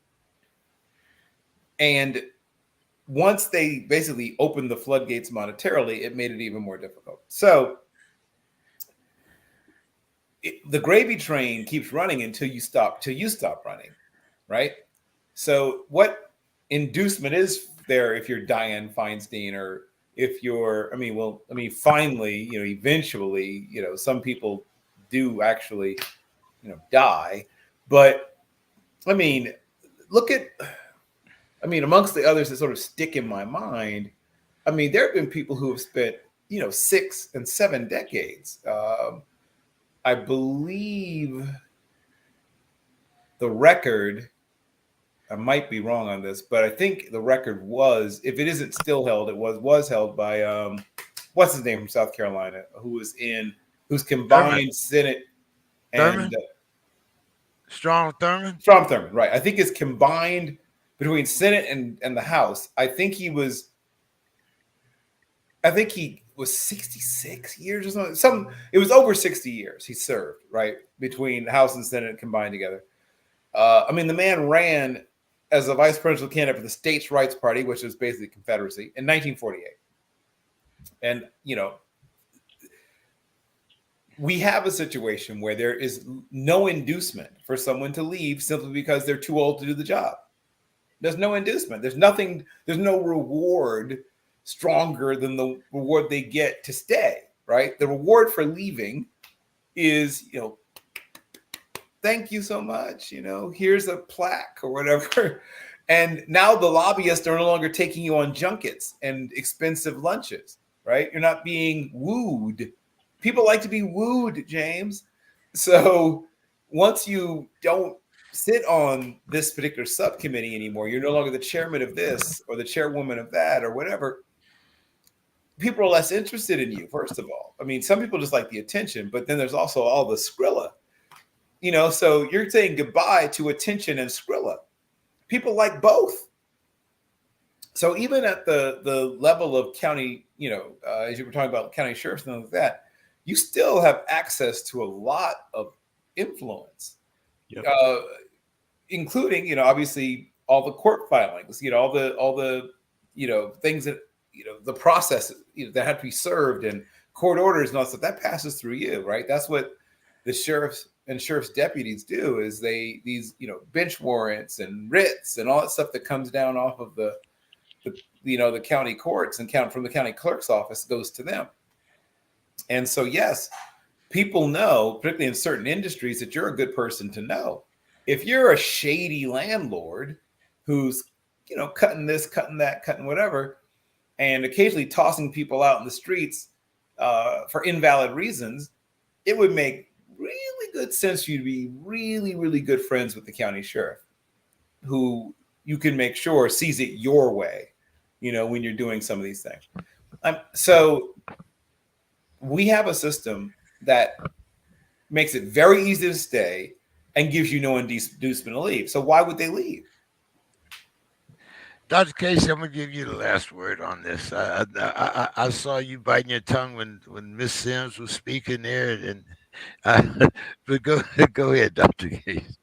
So, I have a problem with the amount of time that the Senate and Congress are allowed to sit. I think that is so detrimental to the survival of the unity and the growth and evolution of our nation. I think that, and I believe that wholeheartedly, because you can't um store new wine in old wineskins.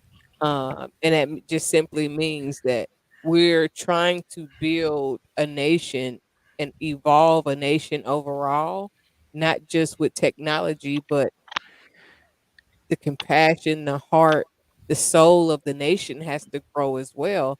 And right now we are um leaning on people that are okay with how it used to be, that really prefer it in most cases.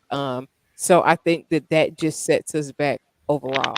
This is the reason why nothing really gets addressed. Like, I don't fool with Biden, but even if Biden wanted to do some stuff, it still has to go through those two um stationary hierarchies that have to approve whatever is really going to get done. So at the end of the day, when it comes to real change, real growth, evolution, or just really us becoming our best, as a nation, or a country, a business, aside from the indigenous portion of it.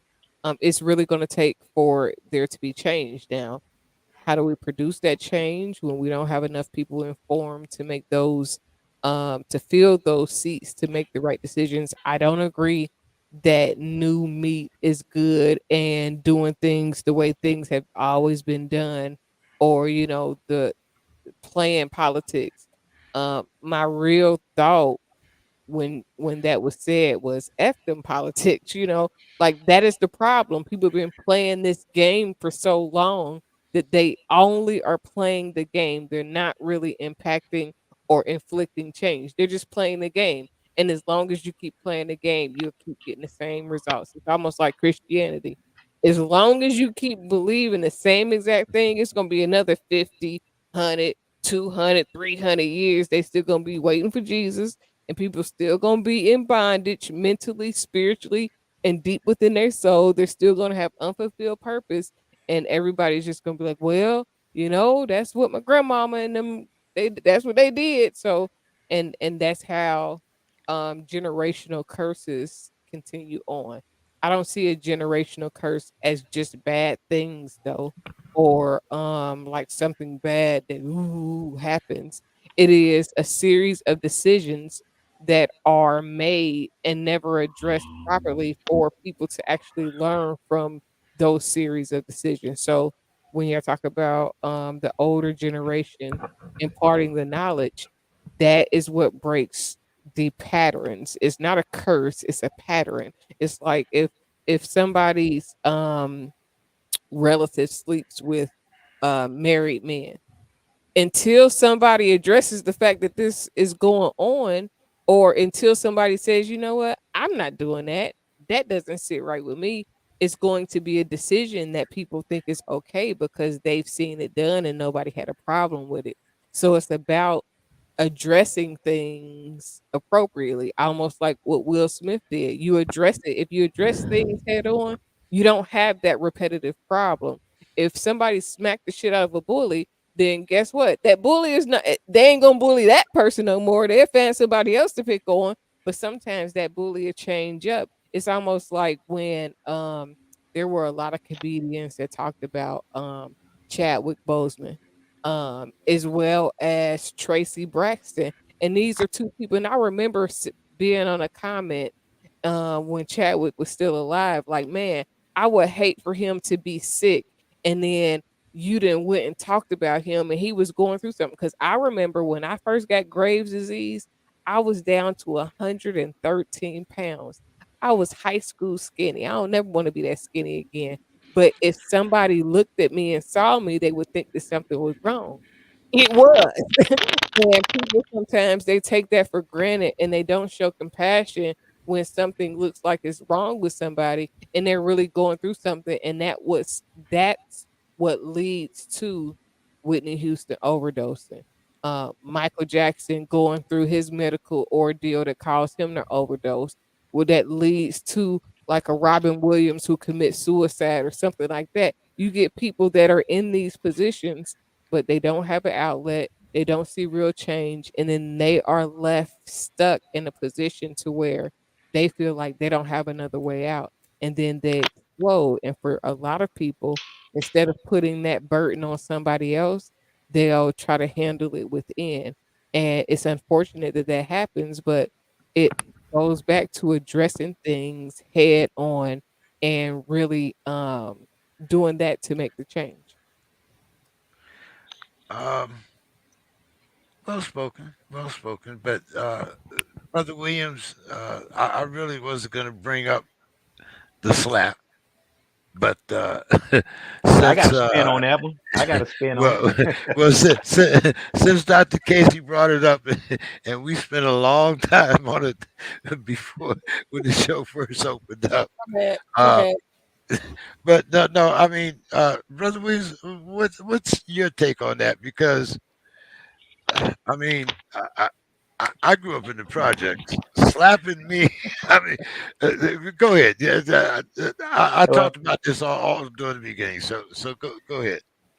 Well, let me start by going over what I wrote down, and unfortunately, I'm going to have to read a little bit. But I liked how you talked about us addressing things from the standpoint of with the military when we use sports. And sports, basically, for those people that don't know, has to do with how you address or clear a weapon jam. So when you're dealing with a malfunctioned weapon, it's a process that you memorize in terms of acronym on how you clear that jam or deal with a malfunctioned weapon. So I like us to think about that as it applies to dealing with this political arena. So what we're talking about is a weapon, a political weapon malfunctioning, because that's in essence what it is. So from that standpoint, this is how that acronym would go down. So we have to be willing to slap, going back to what we are talking about, folks into recognizing that they are asleep at a wheel, like the Rick James type slap that happened at the Oscars. And I say it was a Rick James slap because Rick James was known for slapping men to put them back in their place before they got out of place. So what I saw was he came Mm. across sideways. He didn't slap down, he didn't slap up, he came sideways with it. That's a Rick James slap. Uh, the second part of that acronym is pull. So we have to be able to pull up on a person like the gangsters did back in the hood, but not taking care of our taxes when we talk about a political weapon. And then observe all law enforcement and their actions in the community at all times. Release our political prisoners and folks that are locked up on excessive charges. Tap into the pulse of the collective and use the power we have to be accountable to the well-being of the community. And finally, I say shoot and do all of that over again until we get the steps all right. So to me, that would be the political weaponization of how you apply sports. So going into specifically the deal with the Oscars, I unfortunately side with the fact that I feel like what he did was out of place because, and I say this because as an actor and as a semi comedian, you know that's what they're gonna do. All the gloves are always off when it comes to a comedian. There are obviously time and a place for everything. I do think it was tasteless and out of character for Chris to do what he did, but he's one of the comedians, like many of those comedians, there's very few of them that don't coon. So from that standpoint, he was cooning, and Will Smith basically came and gave him an eloquent slap across to let him know, I don't appreciate that. I think on the same token, though, is that what Will Smith was dealing with was deeper than just that one incident of what got said. I think he basically is dealing with the same thing that got said about Jada, or the same tone that got said about Jada back in 2016 when Chris Rock basically made a to me a way worse comment when he referenced her saying that how did she gonna boycott the Oscars is the same thing as him boycotting Rihanna's panties, and he said I I wasn't invited. So it's like basically really slapping her in the face. And so this time I think Will was just sitting back, and the opportune moment came. Even though he was laughing, he looked over at Jada, and it's like he saw probably, and it reflected back on what he felt that night when things were going bad, and I think it just triggered. So he went up there and let him have it. Now, as a result, I think there's just going to be more repercussions than than positives, simply because the one thing in the image I didn't like is the fact that I think the fact that it was two black people involved in the incident is way different than had it been somebody white that was up there and Will Smith slapped him. I think the turnout and the perspective would be way totally different if it was a white comedian that said something and Will Smith went up there and slapped him. So I just didn't like the fact that what we had was a situation between two people that have made very good progress within their careers, within their lanes, and then it come down to this. That's my take on it. Uh, Dr. Casey.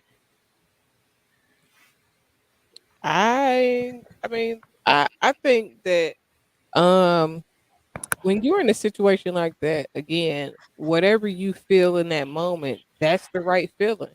Um, Definitely cross the boundary and a line, but if Chris Rock apologized, as did Will, then I think that it should be water up under the bridge. Now I do want to say I love listening to Mr. Carroll tell his historical stories and stuff because I like to learn.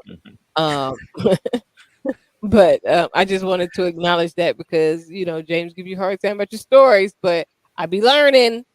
Yeah, that's true. I agree with that one.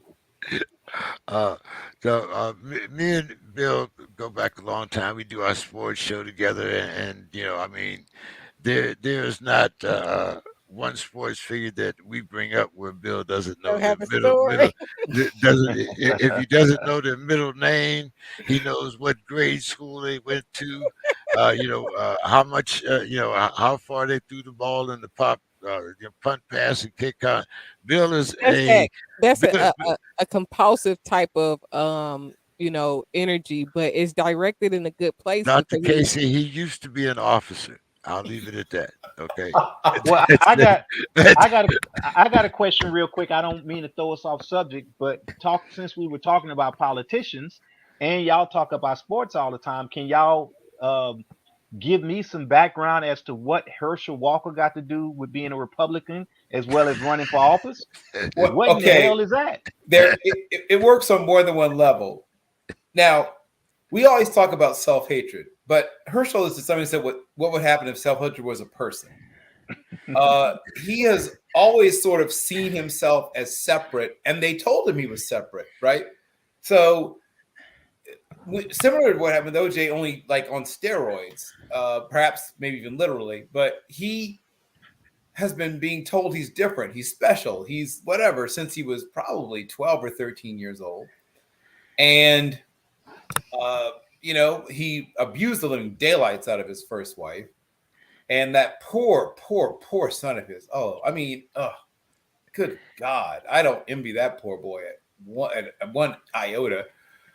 He has made a total wreck of his own life, and has, I mean, legitimately diagnosed mental illnesses. So when you add all those things together, right, a person whose identity has been distorted for, at this point, more than 5 decades of their lives. You add that to someone who clearly has problems with women, who has a mental health issue, and a homosexual son that he's deeply ashamed of but pretends to accept. There's a lot going on there. So it sounds like we got a new Senate. Oh my gosh. And his answers to questions feel like something you'd see in like a late night comedy show or something. Because he's Tom's Cabin, maybe. Because he's a legend in the state of Georgia, I can't rule anything out, but I would think even the Republicans would be like, "Uh-oh, we may have overstepped the boundary this time. This guy is not he's not all there." I mean, literally, he has a diagnosed mental illness. Well, Miss Sims, you've been there kind of quiet. Why don't you give us your final thoughts for the evening? And as always, it's a pleasure. Well, uh, just listening, you all always, it's always a stimulating conversation with you all, and I enjoy it. I learn from it, and I enjoy contributing to it. One of the things that a while back I said I was gonna put a challenge out there to you all, to you, um, and it has to do with education and the sports arena that you and um, Mr. Carroll. Mr. Carroll and other people. I kind of at one point kind of watched your Thursday night show in regards to seeing who the players are and exactly what was going on, what you all discussed. But I sometimes wonder in regards to, and maybe you all have discussed it in the past, but I haven't. heard you or anyone else talk about what is happening to the players that are being passed through the school system that don't know how to read, etc., etc. But their main hope is playing football or baseball or whatever, and they get up to that level, and they don't make it uh, into the big time and the money, etc., etc. What what happens to them? What's happening to them? And also, I don't think I've heard. I think recently did a lot of the in college the athletes, or maybe it was just the football players. They It was approved for them to start receiving some sort of financial compensation for what they do as athletes It's called versus everybody name. It's called versus every name, image, likeness. NIL. It has been passed. okay, Mm. instead of for years everybody else except the athlete themselves have been making millions off what they do, and a lot of them don't even graduate for college for various reasons, or they don't make go from college into the pro. What's happening to that group? And I often wonder what's happening with them in regards to how the education system has let them down, but they pursued and people have backed them up until the vision is right there and they don't make it. What's happening to those young men and women? We have addressed it. Some of them just pass off into anonymity. Some of them have problems with the law. I mean, there are various. Yeah, We've interviewed some that have had some very successful careers after college. Unfortunately, we haven't had been able to find a lot of those that are able to come on the program or want to come on the program if they've been yeah, yeah. incarcerated or something adverse has happened. But we have had some success stories of those that have had a successful sports career but weren't able to carry it on to the next level. I Uh, think that's one area and one genre I think where we lose a lot of our young folk, especially the black males. Black males. Well, I mean, you can go to any playground and there are aspirations, but then when you go down to the actual number that make it, Yeah, Yeah. but you have to once again, I mean that goes back to another conversation that we've had, the conversation of hope. yeah. So, you know, And if you do make it to make the big time, making buku bucks, and you don't know how that's to another do that's math, another do set of math and stuff. problems. I mean, yeah, there you go. You're being taken advantage of, and Yeah. things like that, and that's really shameful on us as a Well, society. Don King has sold more than one fighter 110% of himself. So, Yeah, things like that do happen, and it's not only it's not only the other people that take advantage of our people, but that's another story for another day. Bill, maybe you might want to address that in your final thoughts. Well, I'm going to address something a little different in my final thoughts. William Wilton Russell, Bill Russell, on this day in 1969, no, 66, it was 66. He went from being a player to a player coach when Red Auerbach stepped down and named him as his successor. And that's meaningful for a few reasons. One is because obviously he made NBA history, but he was also the first in any of the major sports to be a head coach, right? I mean, in baseball, it's managers, but I mean, long before Frank Robinson became a manager in baseball, and long before we had Art Shell in football, we had Bill Russell. And in addition to being a Hall of Fame basketball player, he was at one point a world-class high jumper, right? McClemens High School, uh, was one of the nation's top high jumpers. Was a high jumper in college that qualified for the NCAA championships and had high enough jumps to qualify for the Olympics in '56. He was a tremendous all-around athlete, but more than that, he was a person of tremendous dignity and courage.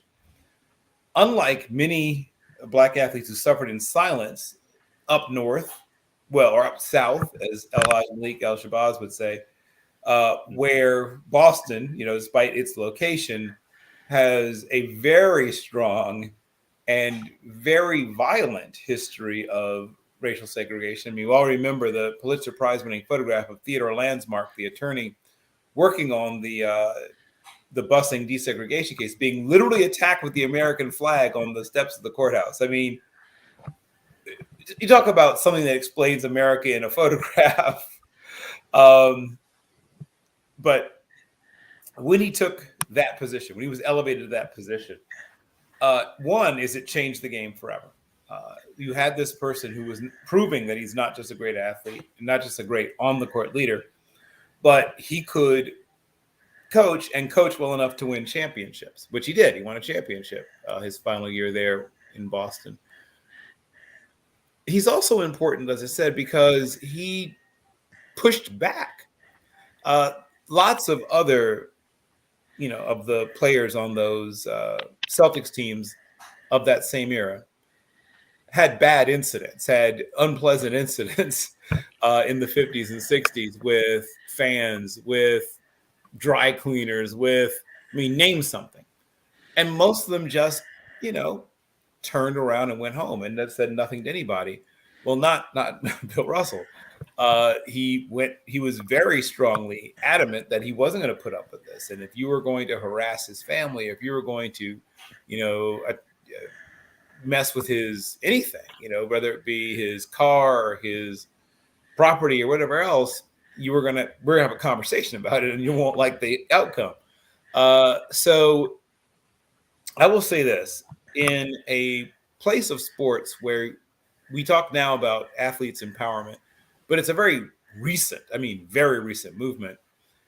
There have been athletes who empowered themselves, right? And Dr. Harry Edwards wrote and talked consistently about if we could get the mass of black athletes to have that same mindset, what kind of transformative power that would be if, as a whole, instead of it being Colin Kaepernick, over here, right? Azizan and Abdul Rauf over there. I mean, but literally like one or two, you can name them all. Like, sadly, you can name them all who truly have that activist pro-black mindset. I mean, it's a handful. You could get them all in like a, mid-sized sedan with plenty of arm and leg room.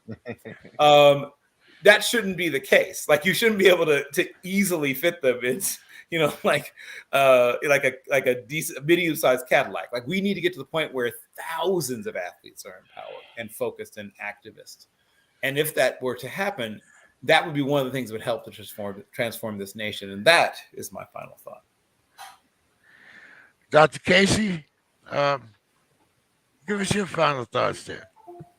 That is a tough bill to ask because you will be asking so many people to stand on principle and compromise their salaries, and not a lot of people are willing to stand on principle and compromise their salary. And that's why, the world is the way it is. I always talk about the importance of unpurchasable people. That means that it don't matter what you offer me, what you give me, what's on the table. I'm going to do what is best for, not for me, but what I stand on. And a lot of people, they are not consistent. They don't stand on principle. And the overall goal needs to be to establish some principles, especially in our community, and then live by them. There used to be a time where in urban communities, people were off limits. Certain things were off limits. A lot of people say, "Well, it's comedy; nothing is off limits." No, there was a time where some things was off limits, or you would get smacked like Chris Rock got smacked. And it has to be maintained. When I talk about personally, changing the school system, and kudos to Florida for putting that a lot of stuff Florida that going on with the financial literacy and making sure that they're protecting the children that are very young and should not be learning about sexuality. But it's a lot of things that it we have to do better, and the only way we do better is again to address things head on. So let's really begin to look at the things that we've dealt with and how those things can teach us lessons for where we're going, because the world doesn't stop. We can drag our feet, we can skip a beat, but that doesn't mean that the world is not going to continue to evolve. Climate change is a part of the evolution. We're just speeding it up by cutting down all the trees. So we need to cut down on the mindset that money is more important than principle. Um, just one pushback there, Dr. Casey. Yes, If you, it, it, there are certain things that Florida doesn't want to teach in their schools, but if you're going home to two parents that are the same sex, it's a little too late to worry about whether or not you teach it in the school. that's not for a teacher to discuss. I don't want, just because little Sammy has two mommies at home or two daddies at home does not mean that my kindergarten, you know how old kindergarten is, 5, 6, 7 years old. They don't need to be learning about sexuality. Allow those children to be children until they're old enough to either be curious or to have those type of conversations with their parents. It has been a many of shows that I've turned off when my kids were younger, because all of a sudden you got two little girls on TV kissing, and my kids is watching a 7 year and under show. That's not appropriate. I don't Right. want them learning that from that. I need to be able to talk to my children about sex, sexuality, what's appropriate, what's inappropriate, what's safe, what's not safe, and to protect their privacy. Because a lot of times we put children in situations, whether you send your children over to a friend's house or whatever, and you don't know that they might be teaching their children to touch themselves, and then that child touch your child, and then now it's a whole, it's a lot to go with that. So the goal should be to protect children and whatever you teach your children in your household, because education does not start and stop at school. You should be teaching your children stuff anyway. Those sex talks should be have being done at home anyways, and that is another problem because we're not addressing things in a way that's appropriate and kid appropriate at that. It's certain movies that certain things that children don't need to see. A 5 year old don't know whether they like boys or girls. They're a 5 year old. Everybody is their friend. They Right. love everybody. They hugging everybody. If they could kiss everybody on the cheek, they would. But that's just my opinion about that. I think that it's an age appropriate level for everything. Now, I don't say don't teach them, but allow the parents to introduce things that they want their children to know, not the teachers, not at that age. Yeah, I do think that parents should have the final say, but also, a lot of parents leave their computers unlocked. They leave things out that they shouldn't. But that's a different discussion for a Man, different day. we came on across information like that. So I Yeah, mean, I get learning on your own, but yes, it is definitely a deep conversation for another Yeah, day. yeah. yeah, What Dr. Casey was describing reminded me that this is not the first time something like what she's saying has come up, even down through the years. I remember when it would come up, and as a society, we keep forgetting that children are not little adults. They Mhm. just aren't. Right. right. Uh, with that in mind, Brother Williams, take us home. All right. I just want to bring up one aspect since we've been talking about politics and what it is take to change it. Let's keep in mind that we've been speaking from the position of being African American in the United States, whereas we're talking about addressing a world power, the world power. So if you're talking about making a change to the narrative of the world power in terms of politics, in terms of what's been working to make them a world power, then the only way that is going to have a chance at changing is we are able to address things from a position of power. Because if the idea here is to get in office and stay in office and learn how to play politics to the degree to where you're able to maintain world power, then why would we expect the United States, which is the world power, to be willing to take a chance on anything that's going to prevent it from being the world power? Even though obviously the manner in which things are happening is through overconsumption and overpopulation, overspending, and all the things that go into capitalism and consumerism is sending the world to an early grave.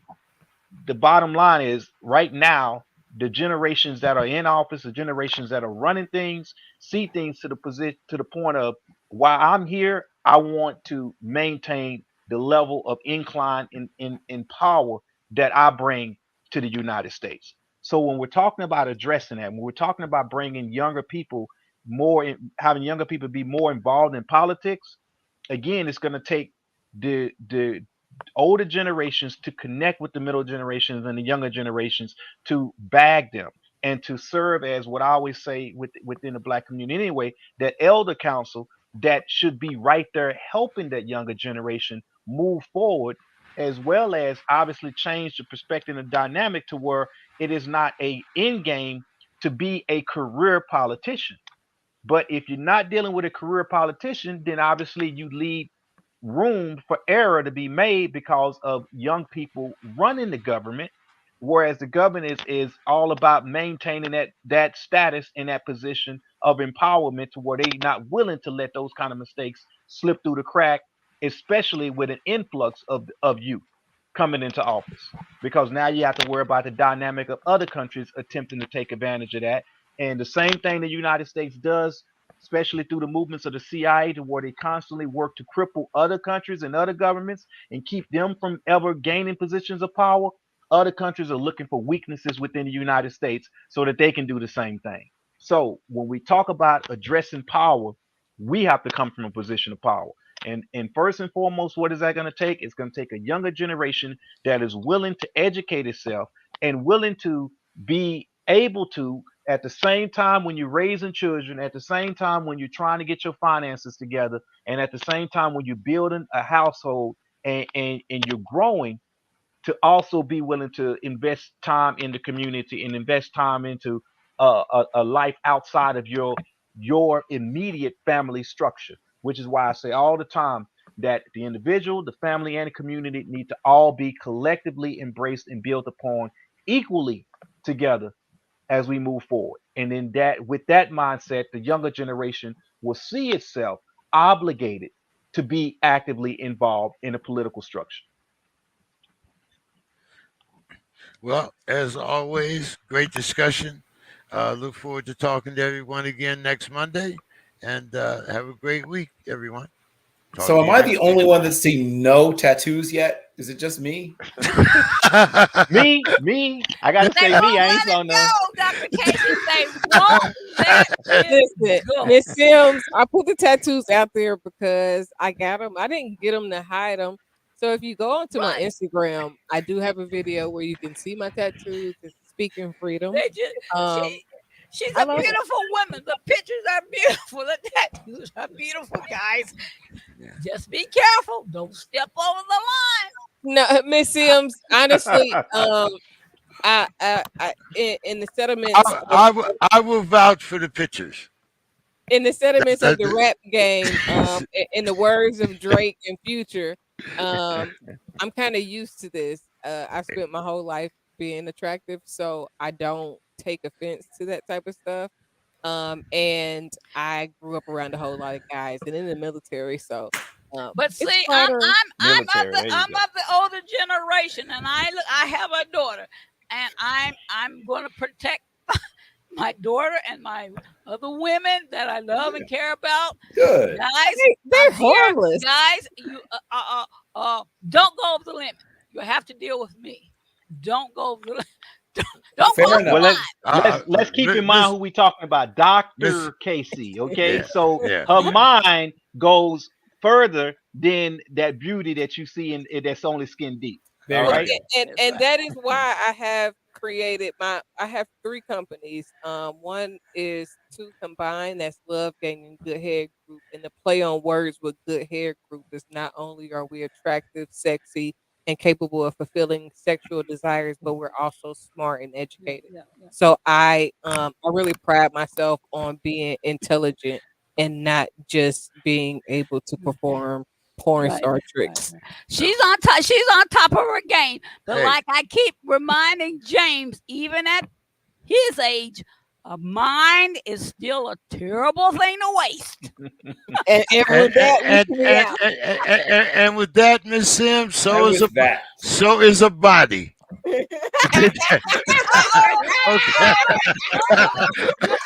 All right, I'm going, y'all. I'm right. going, y'all. I'll see y'all next week. Later. Good night. someone hit